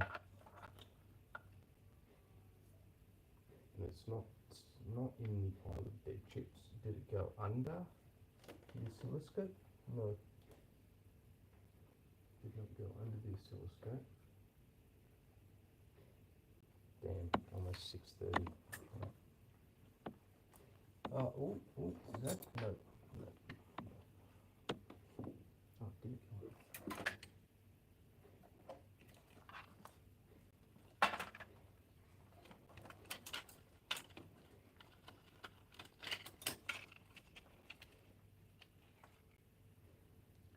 Well, the mystery of the 3mm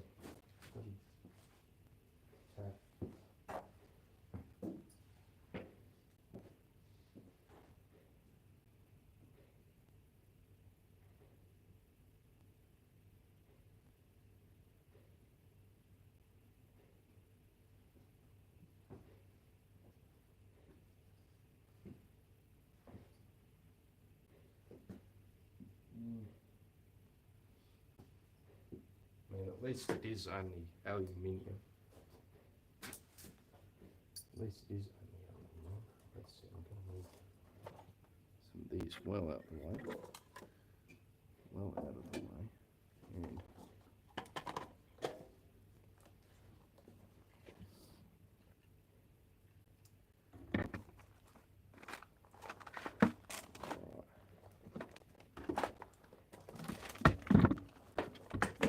And oops, sorry if I'm making the camera shake.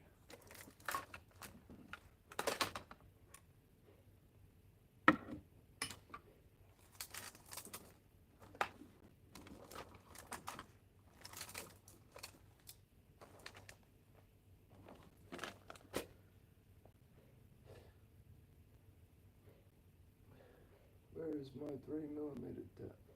I wonder if I can use a 4mm. Nope. Nope. And I don't have any imperial equivalent screws on me, but it is aluminium.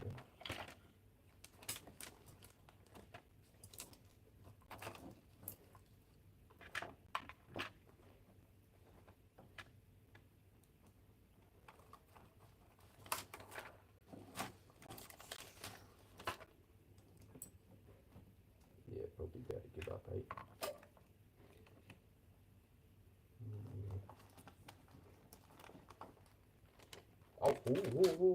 Oh, oh. Ah. Failure.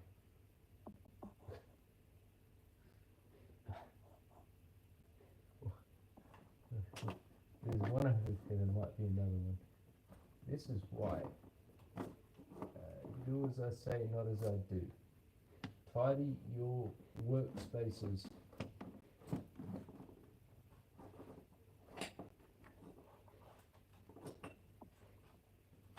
Especially the amount of high voltage stuff. I could. Why am I spending so long looking for a tap when I could just put a nut on it? I don't want to do that because it means I'm got to drill it out big enough for it to fit through with no interference. But at least then I can, you know, I've done it that way millions of times. Literally, maybe hundreds.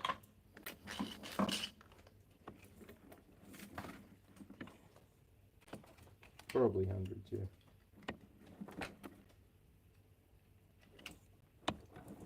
Yeah, just see if the other thing I was lying around, it's probably got the 3mm in it. Oh, but I put you down here. Yeah, at some point recently, I tried to clean things, and that just meant moving a bunch of crap from one spot to another. And a kind of half-assed attempt at organising things. So it's possible that I tried to organise that. Because honestly, my memory's crap.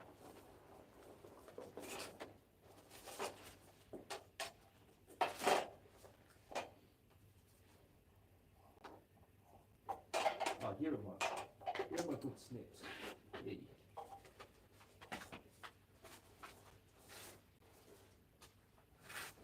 Yeah, when I was created, they put all my stats into intelligence and nothing into memory. Nothing. Not one thing. There's the 3mm. If only I knew where the tap for it was. That should be enough to trigger Con if he's still here. Wait to see if he puts a message in. No. Yeah, maybe God, I should just give up.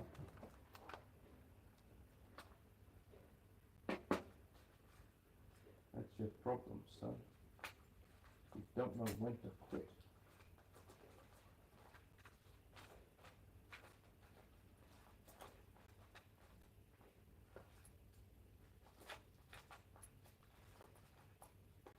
always a good thing.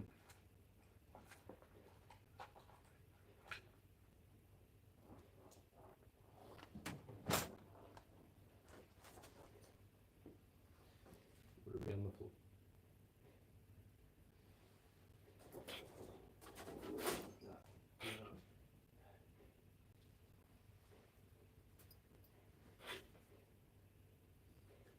Drill that. Yep, I'm drilling it. At least I don't need to find the exact right drill bit. But then, and I need one of those screws.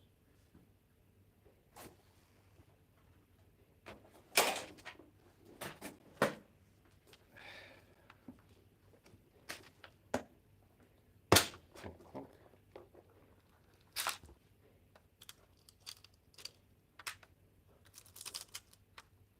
Oh, we've got some short ones. Probably too short though. 4, 5, 6, 7, 8, 9, 10 probably. 10-ish. Okay, that's no 10. And 1. Yeah, that's, oh, come on. 2, 3, 4, 5, 6. Come on, come on. 7, 8, 9, 10, and 1 for good luck. 9, 10, and 2 for good luck. There we go.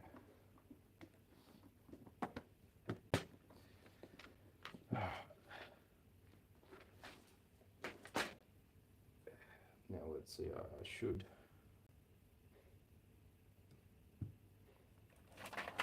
you and double check. Come on, come on, come on.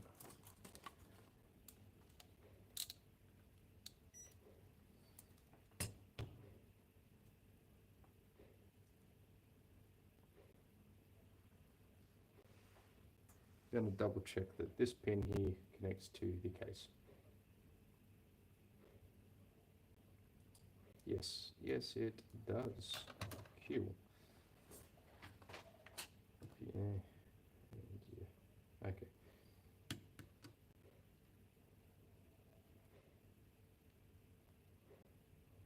That's a 3 mil. So fill out with that one, then get it the right size with that one. Cool. I'll be back.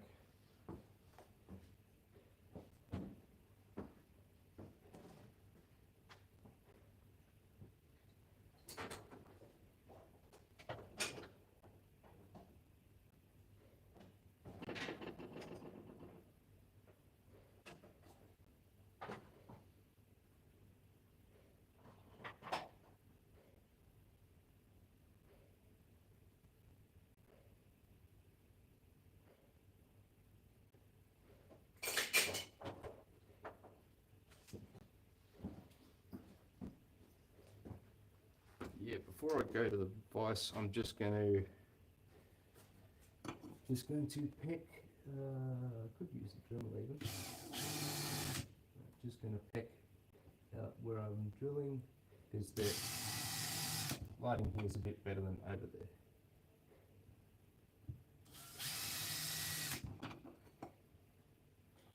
There we go.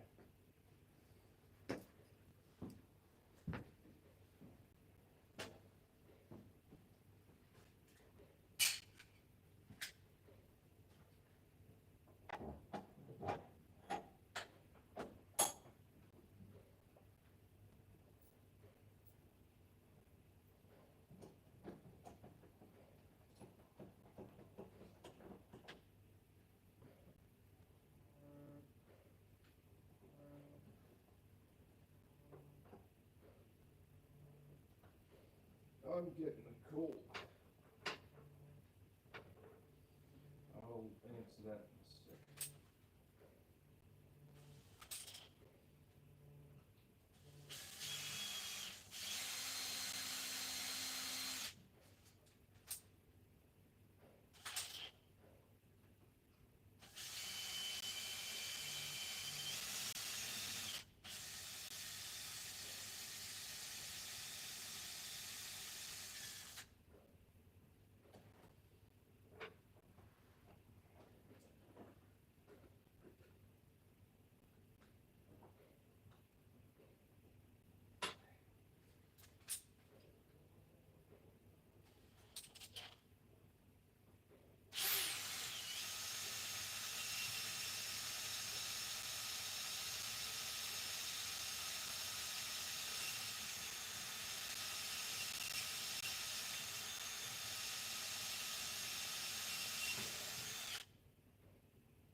Got to finish off the last two holes.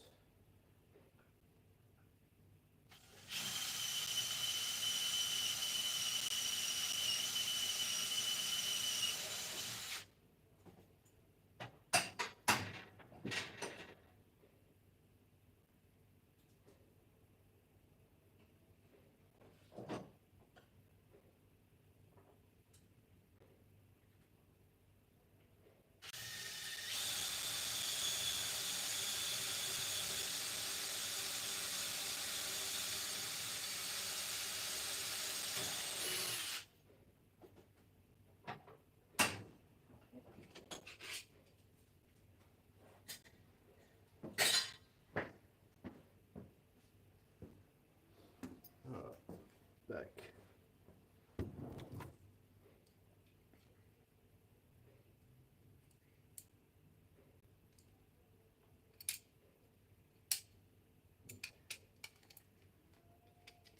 Okay, there we go. These are all looking all right. They're looking all right. Deep.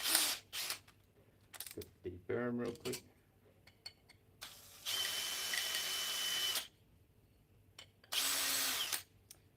This one feels pretty dull.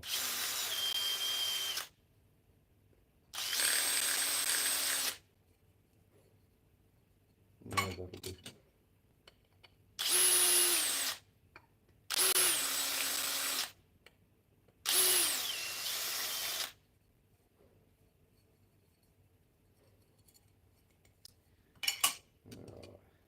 Anyone new? What's going on?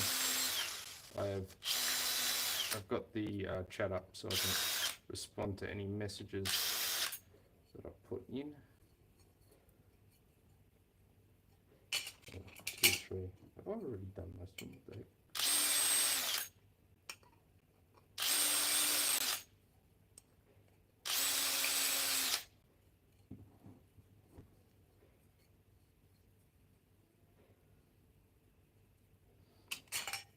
Yep, done, and done. No, these ones have not been. No, these have been done. Yeah. Okay.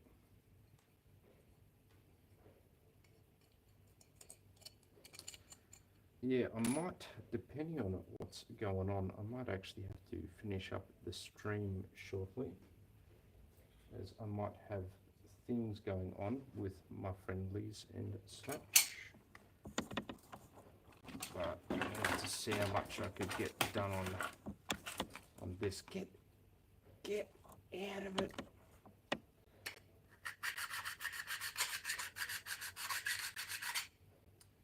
Not the flattest contact patch. No.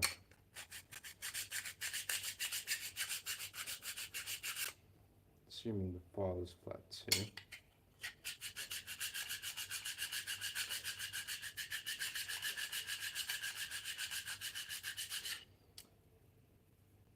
Maybe might have to reopen live chat on my phone. I'll close that live chat. There we go. No, nothing new. Cool. Cool. Yeah. There's that. Yeah.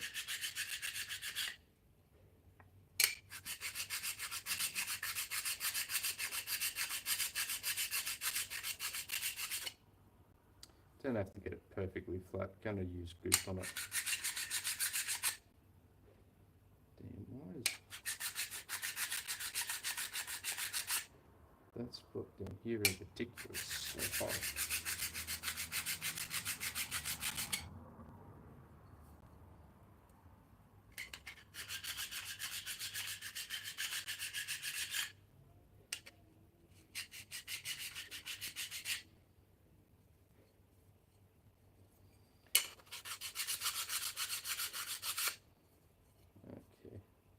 That'll do.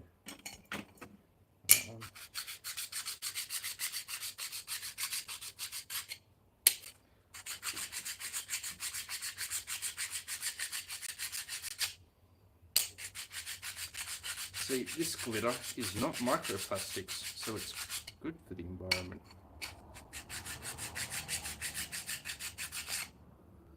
That's how it works.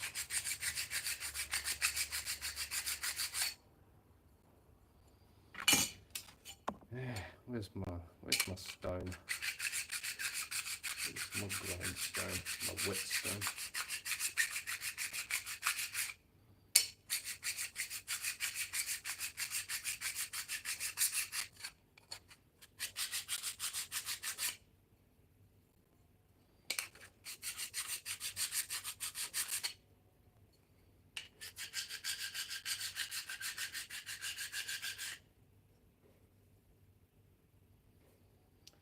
That'll do. And last, but I don't know.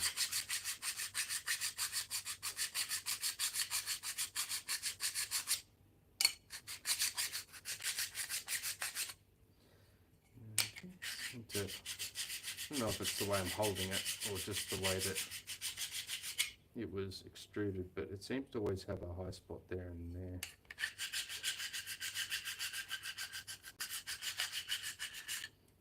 Yeah.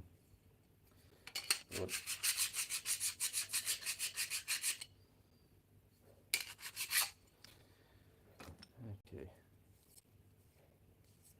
Where's my whetstone?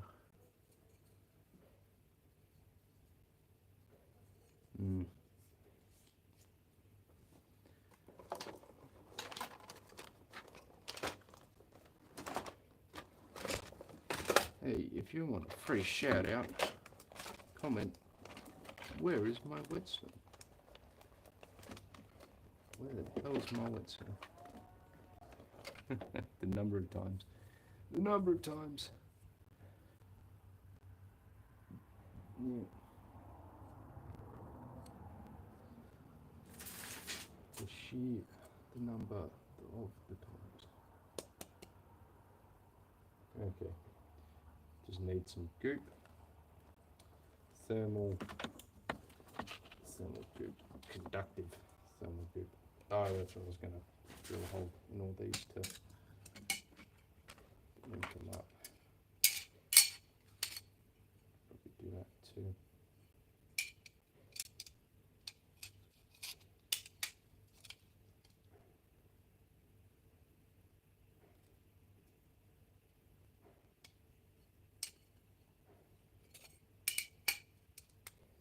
Yeah, I do have to drill one more hole. Okay. Do that real quick.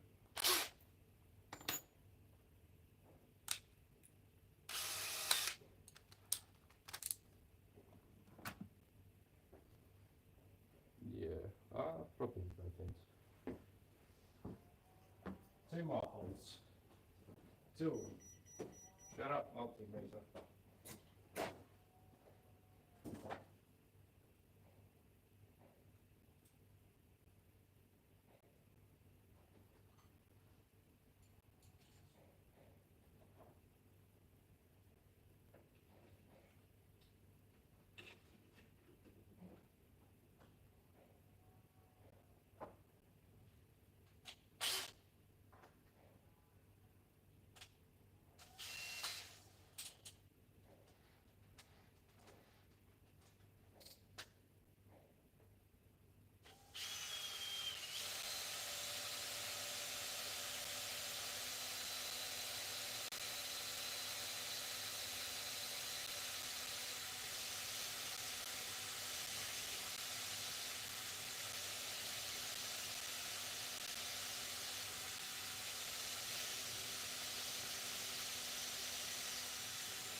back over here.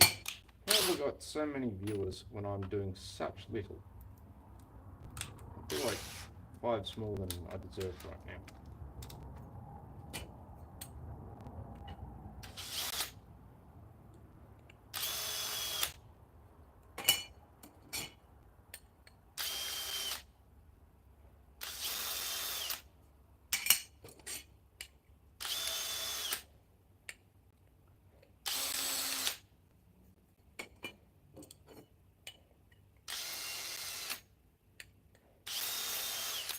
Yeah, I'm probably going to drill these out a bit bigger shortly, to be honest. As they will, what am I sitting on? Oh, the multimeter. Take that multimeter, that's what making noise at me. Okay, now I've got to deal with, I might just leave them for now. Yeah, oh, I've got welding rod, aluminium welding rod, and I could potentially, where is it? Yeah, here it is. What is it? It's 2.4. Crap. Damn it. These are 3mm holes. And so I could potentially like link them together using this. Yeah, somehow. Anyway, this probably wouldn't handle that much current. What is it? 2.4mm, which means roughly 6.3 square mil, which means it would handle maybe 63 amps. No, and then divided by 2 because it's aluminium, so about 30 amps. And there would be 4 in parallel, but depending on how I did it, but yeah, no, it's not enough. Not enough, not quite enough. Not quick enough. I could also use these bolts. And I've got standoffs, but the problem with these I tend to find is they're actually not as conductive as you might think. Oh, it was loading the call. Okay. Alright.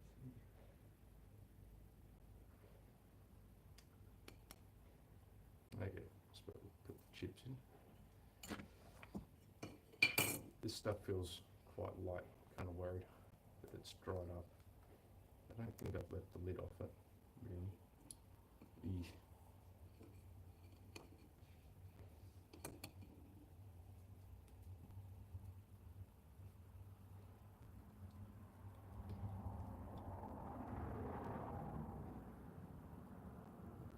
Oh, it's thick.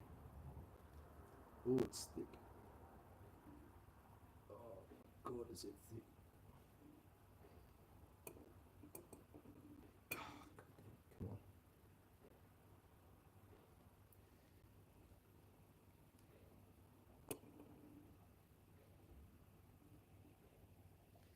There we go. Just like cake and a bake. Cake and a bake. Icing a cake. Cake and a bake. Ah, whoops, I only meant to do 2. Okay, now I'll do 2 on this one. And 2. And last one. Now I should do it more up near the screw. And 2. Ah, bloody, oh, this stuff. Oh, it's. Luckily, I'm wearing black, am I right? Paper towel. Where's my paper towel? Hey, if you wanted chaos, you come to the right place. Even the pink towel. What happened to the pink towel?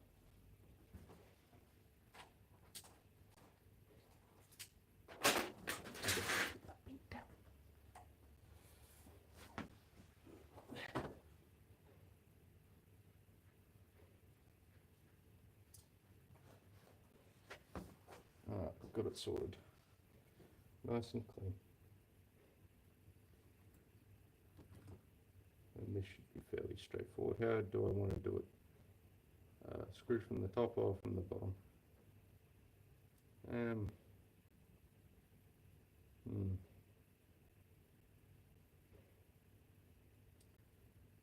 Might do it. Screw from the bottom actually.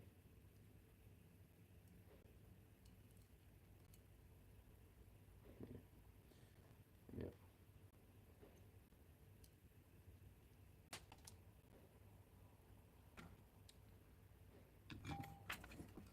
That's why we had extra nuts for good luck. How come we always call screws screws? Oh wait, no, there's nuts and bolts, and there's screws. So is that technically a bolt? But I always think screws are small and bolts are big. Screws are small, bolts are big. Yeah. Okay. So I need something to drive this screw in.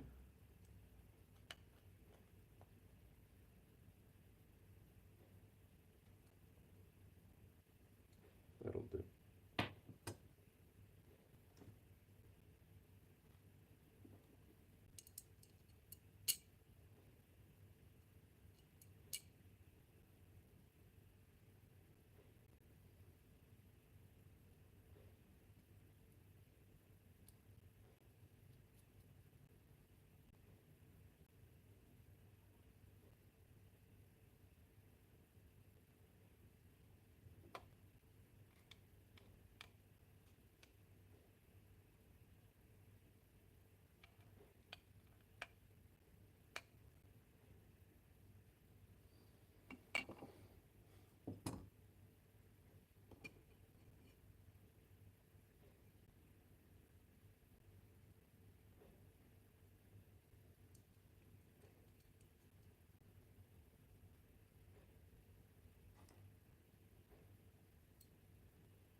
I don't know when the best time for me to stream would be. I'm guessing it would it be late at night? It would be early in the morning. Kind of want to hit,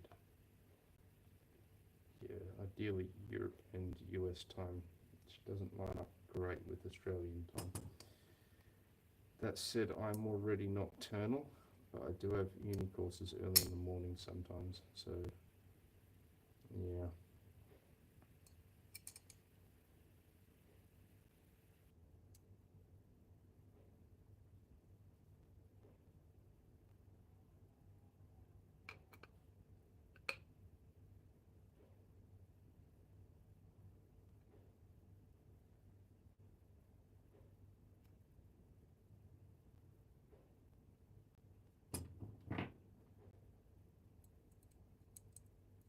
You can see just how much that little bit of thermal paste is squished now. I mean, it's a fair amount, but the surface, near the surface is perfectly flat, and I'm not able to put a whole lot of clamping force on it.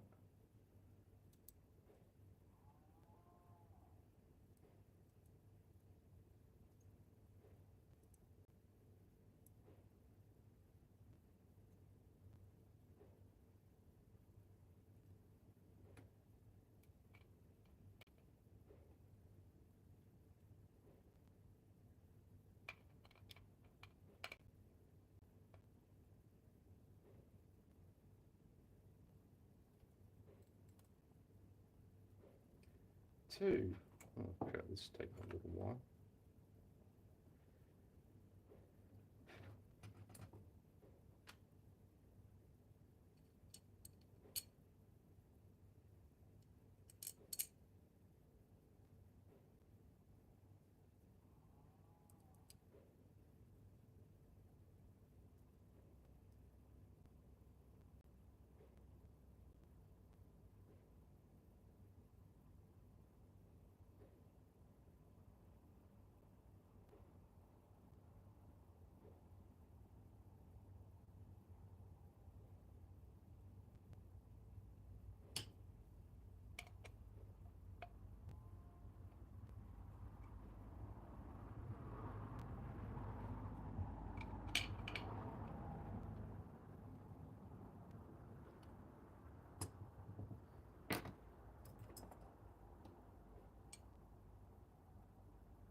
Mm.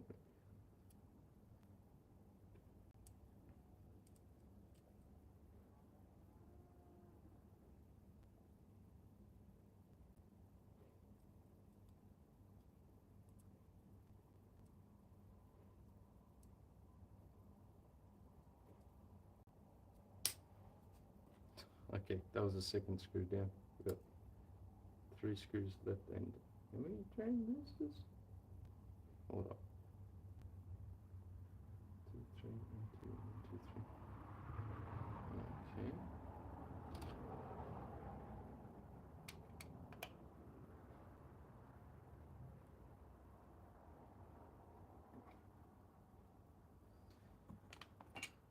Oh, here you are. Here you are.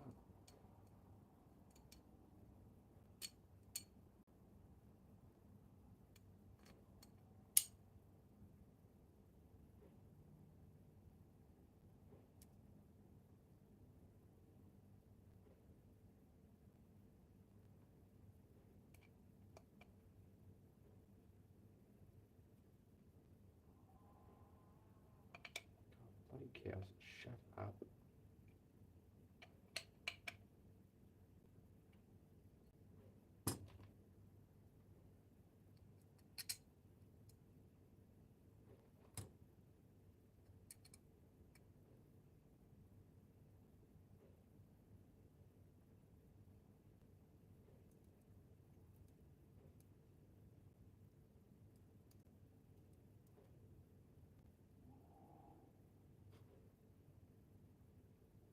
Tails finding ways to make more and more demented sounds. If that comes from the mic.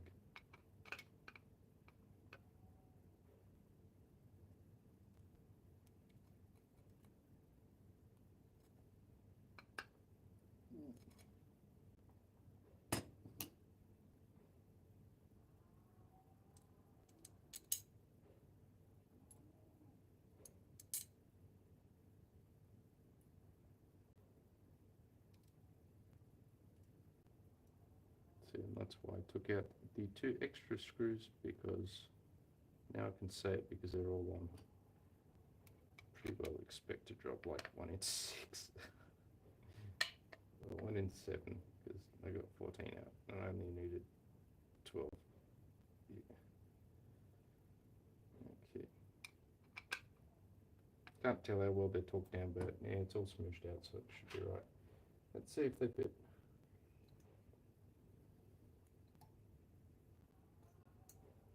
Yeah, because this happens a lot because the legs aren't spaced properly. The angle when they're right down is different from when they're right up, so I like fiddle with that.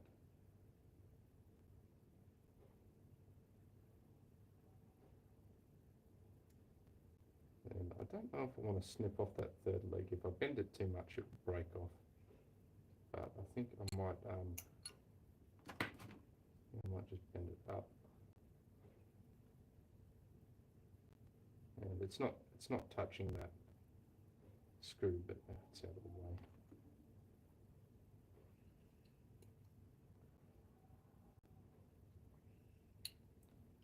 And yeah, how am I going to power this? Because ideally you don't use the same, well, yeah. You wouldn't use the same power source because when it undergoes V-droop, like, that one twisted, okay, maybe didn't tighten it enough. When its voltage droops, it'll cause these things to still turn off more like a ratio. So instead of it being a fixed voltage, the more power you draw, it'll also drop voltage. Not ideal. C2, I forgot that name. Cut the PCB now, cut it later, I don't know, because I might have already got another power supply on the power supply. I think it's a 24 volt one too, so I've got a bit of freedom with that one. Yeah, I'm probably still going to need an extra transistor to drive these transistors, which means I'd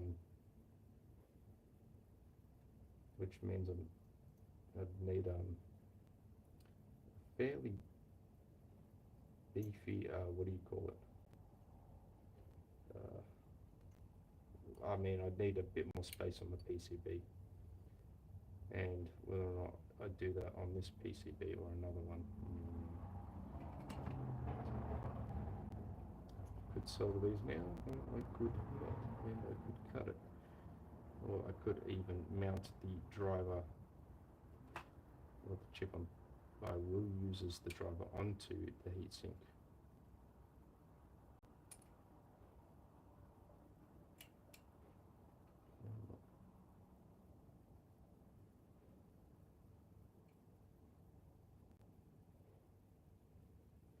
Could also be this one. Here it happens. Here it happens. I'm gonna get these two, and bam, just like that.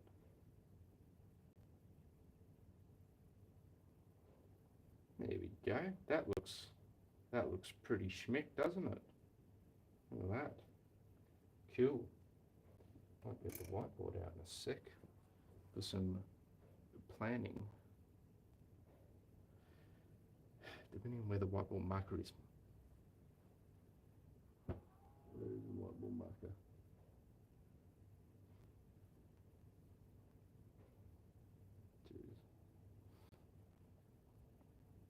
Quick break. Where's my drink?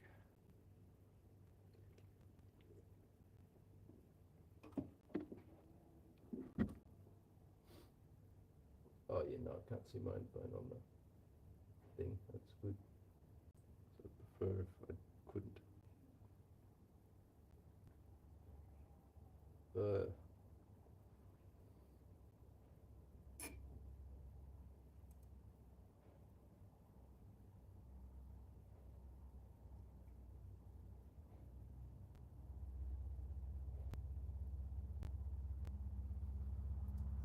Thinking, oh, that's what those stamps. Not sure if I've got the right size standoffs, but if it just turns out, if it just so happens I do get an X,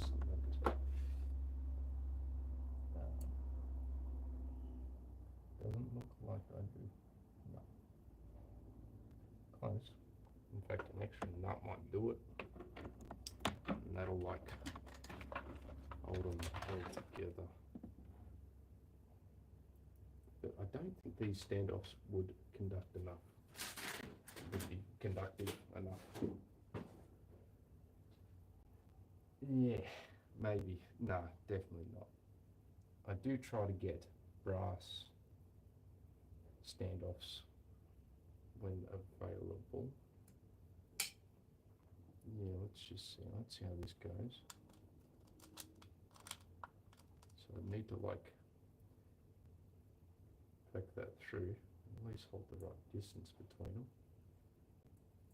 Poke that one through there, and then would be a nut, and then if I actually do have any brass standoffs. Yeah, don't know. Don't know. And then this one.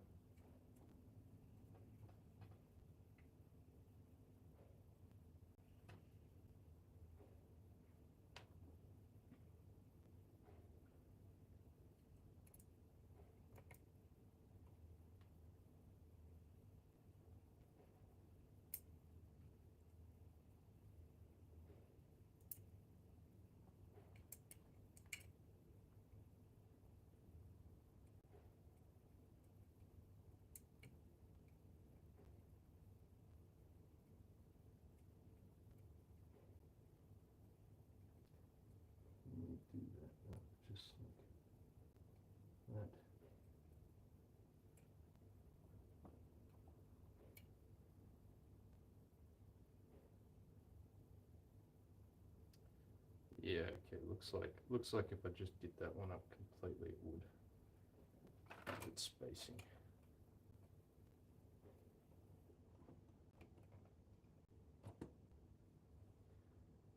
Yeah. Let's see, and then I could test the current handling of these.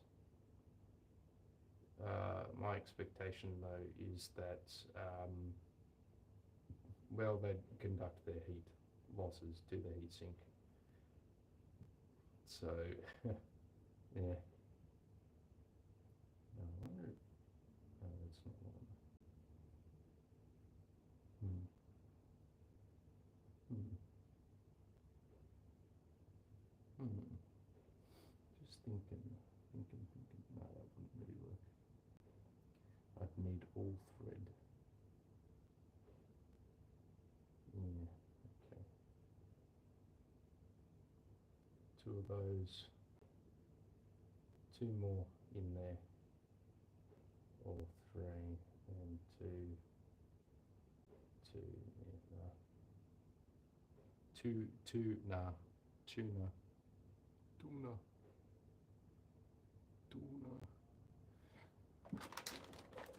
Where are my long boys?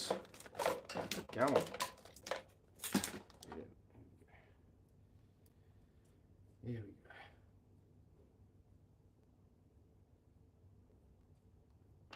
I've got to test to see if I can thread all the way through these ones, then, which looks like I can. Yep, cool.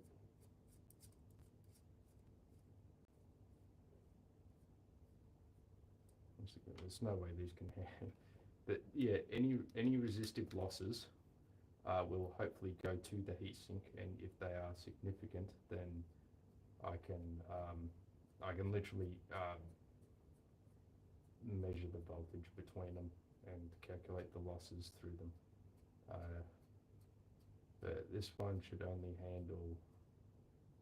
Oh, I suppose it is technically more current than those middle ones. 3 divided by, okay, so 30% of it divided by 2, 15% of the current from the power supply goes through each one of these, which is roughly 15% of like 30 amps. That's quite a lot, but shouldn't be undoable. No, should not.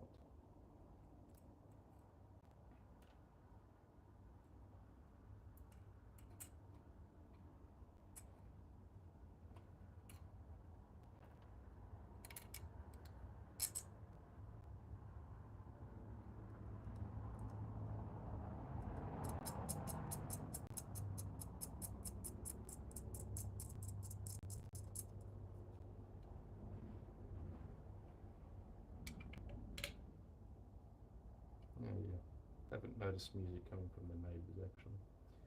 At some point that stopped.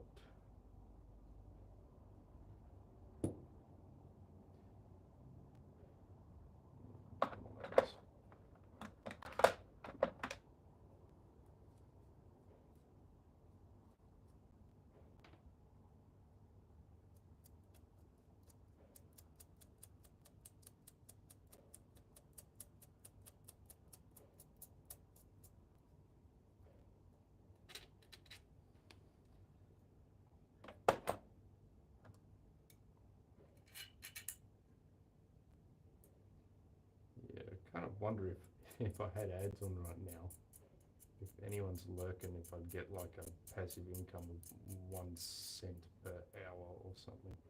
God.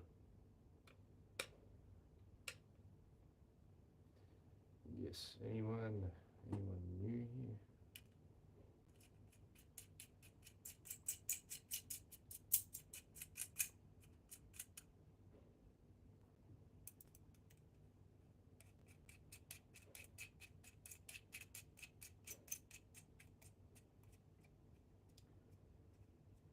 Oh, that's a bit creepy. Come on, there we go. Alright, and then that goes here into these.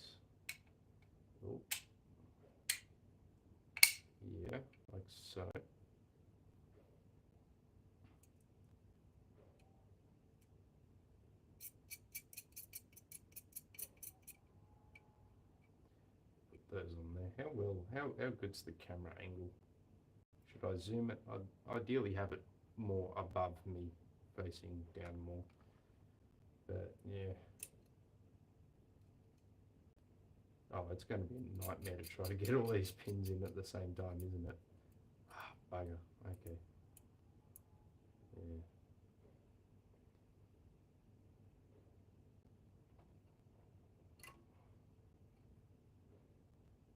No, not yet. Oops. Oops. 2 more standoffs.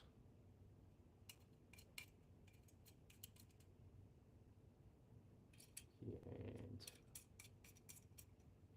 here. And now basically the same from the other side. Yeah. So that and that. Yeah. Cool. Is that right? No. Turn that one around like that. Yes. Cool.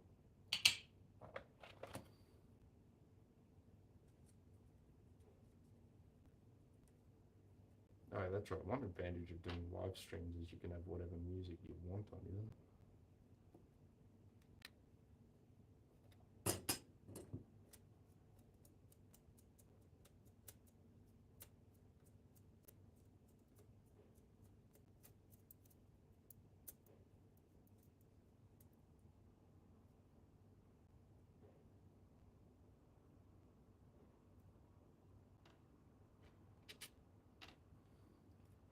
And 4.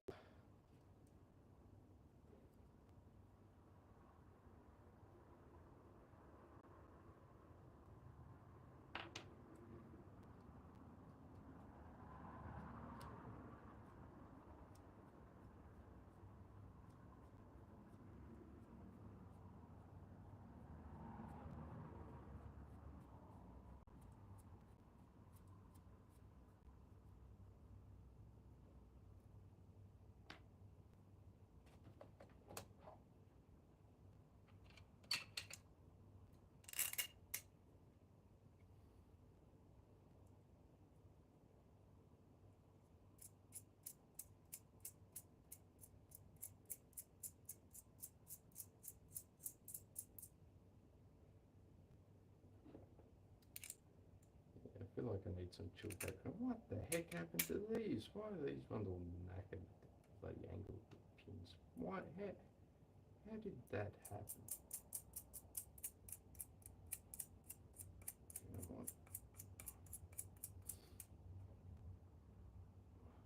what in the world?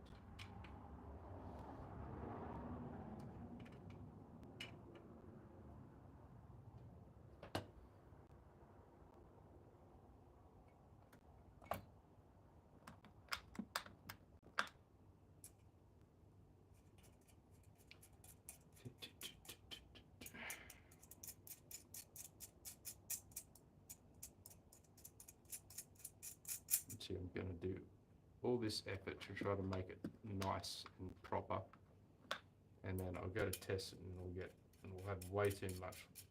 It'll be way too lossy, and then I'll go bugger it and just do it some simple, stupid way. Okay. Let's see, undo those until I can twist it forward.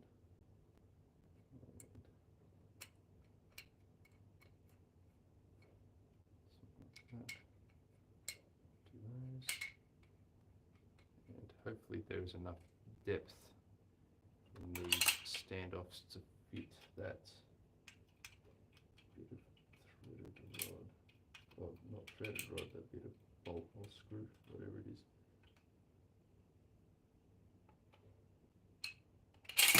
Ah!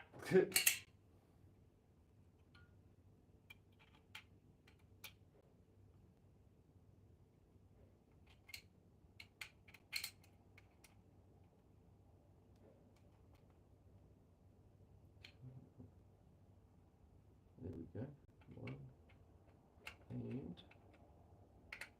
and oh, one, two, one, two. Probably should have.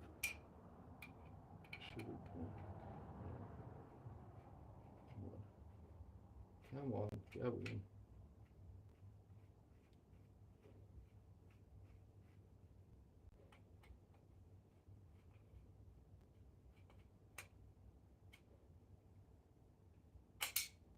Stop binding, please. Please stop binding.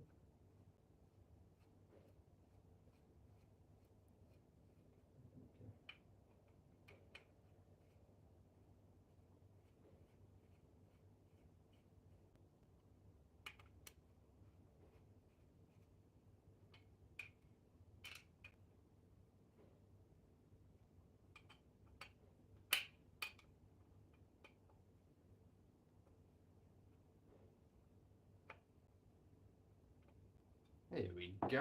How's that? Damn, that's a cool looking thing. Oh my God, this oh God, the pins are.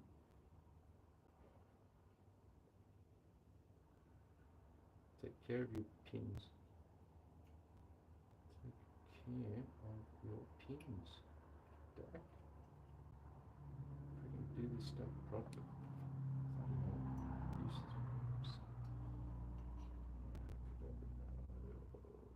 Better way again. This way. Yeah. Rotational symmetry. Ooh.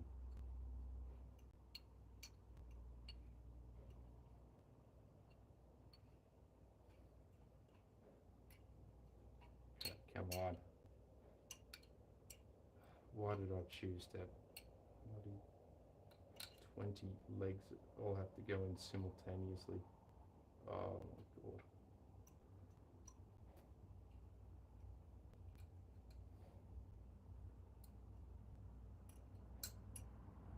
Come on. Okay. Next one's up. These two. That one and that one. Yeah. And put you forward. And why you out? There we go. And you need to go way over there. Next one. You seem to be not lined up. Oh, neither are you. So get you in. No good. Not you. No. You. You. And you.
on.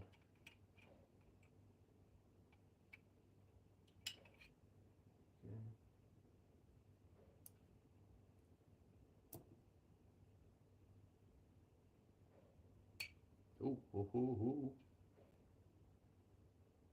Yeah, boy. There it is. Okay.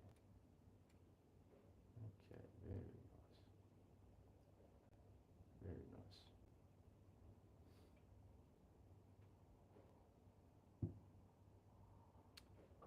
Yes, that's what we're currently looking at. Really should have drilled a couple more holes.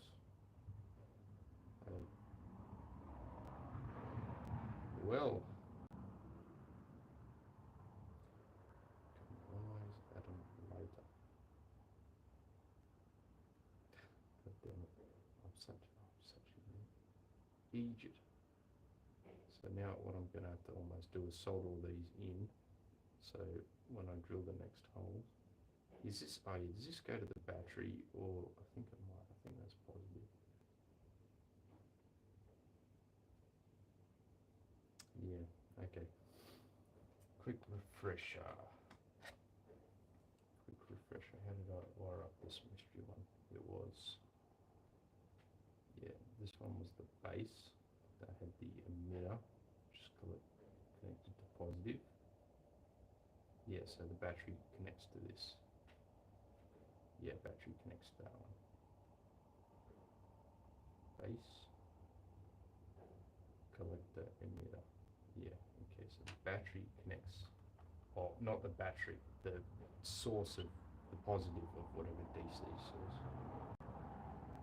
And in theory, I would like to have, and then do that. But I don't want that one. I do want that positive to be referenced.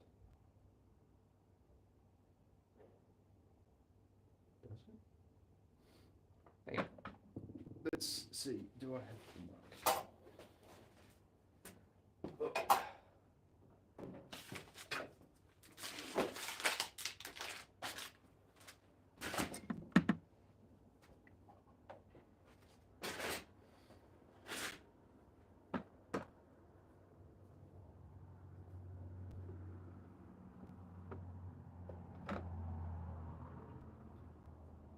What time is it? 7:43. Oh, God. Time has gotten away from me. Oh, God. Okay. I actually might end the stream in a sec. So yeah, time's kind of gotten away from me, and got some friends and that I'd like to chat to on this Saturday night.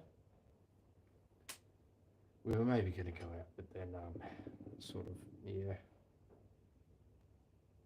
So yeah, I think I might end the stream. So for anyone who watches the VOD, which is, you know, like the video from the stream, I think it'll still be available. So yeah, have fun checking that one out, or I might delist it, or so, I don't know. Who knows?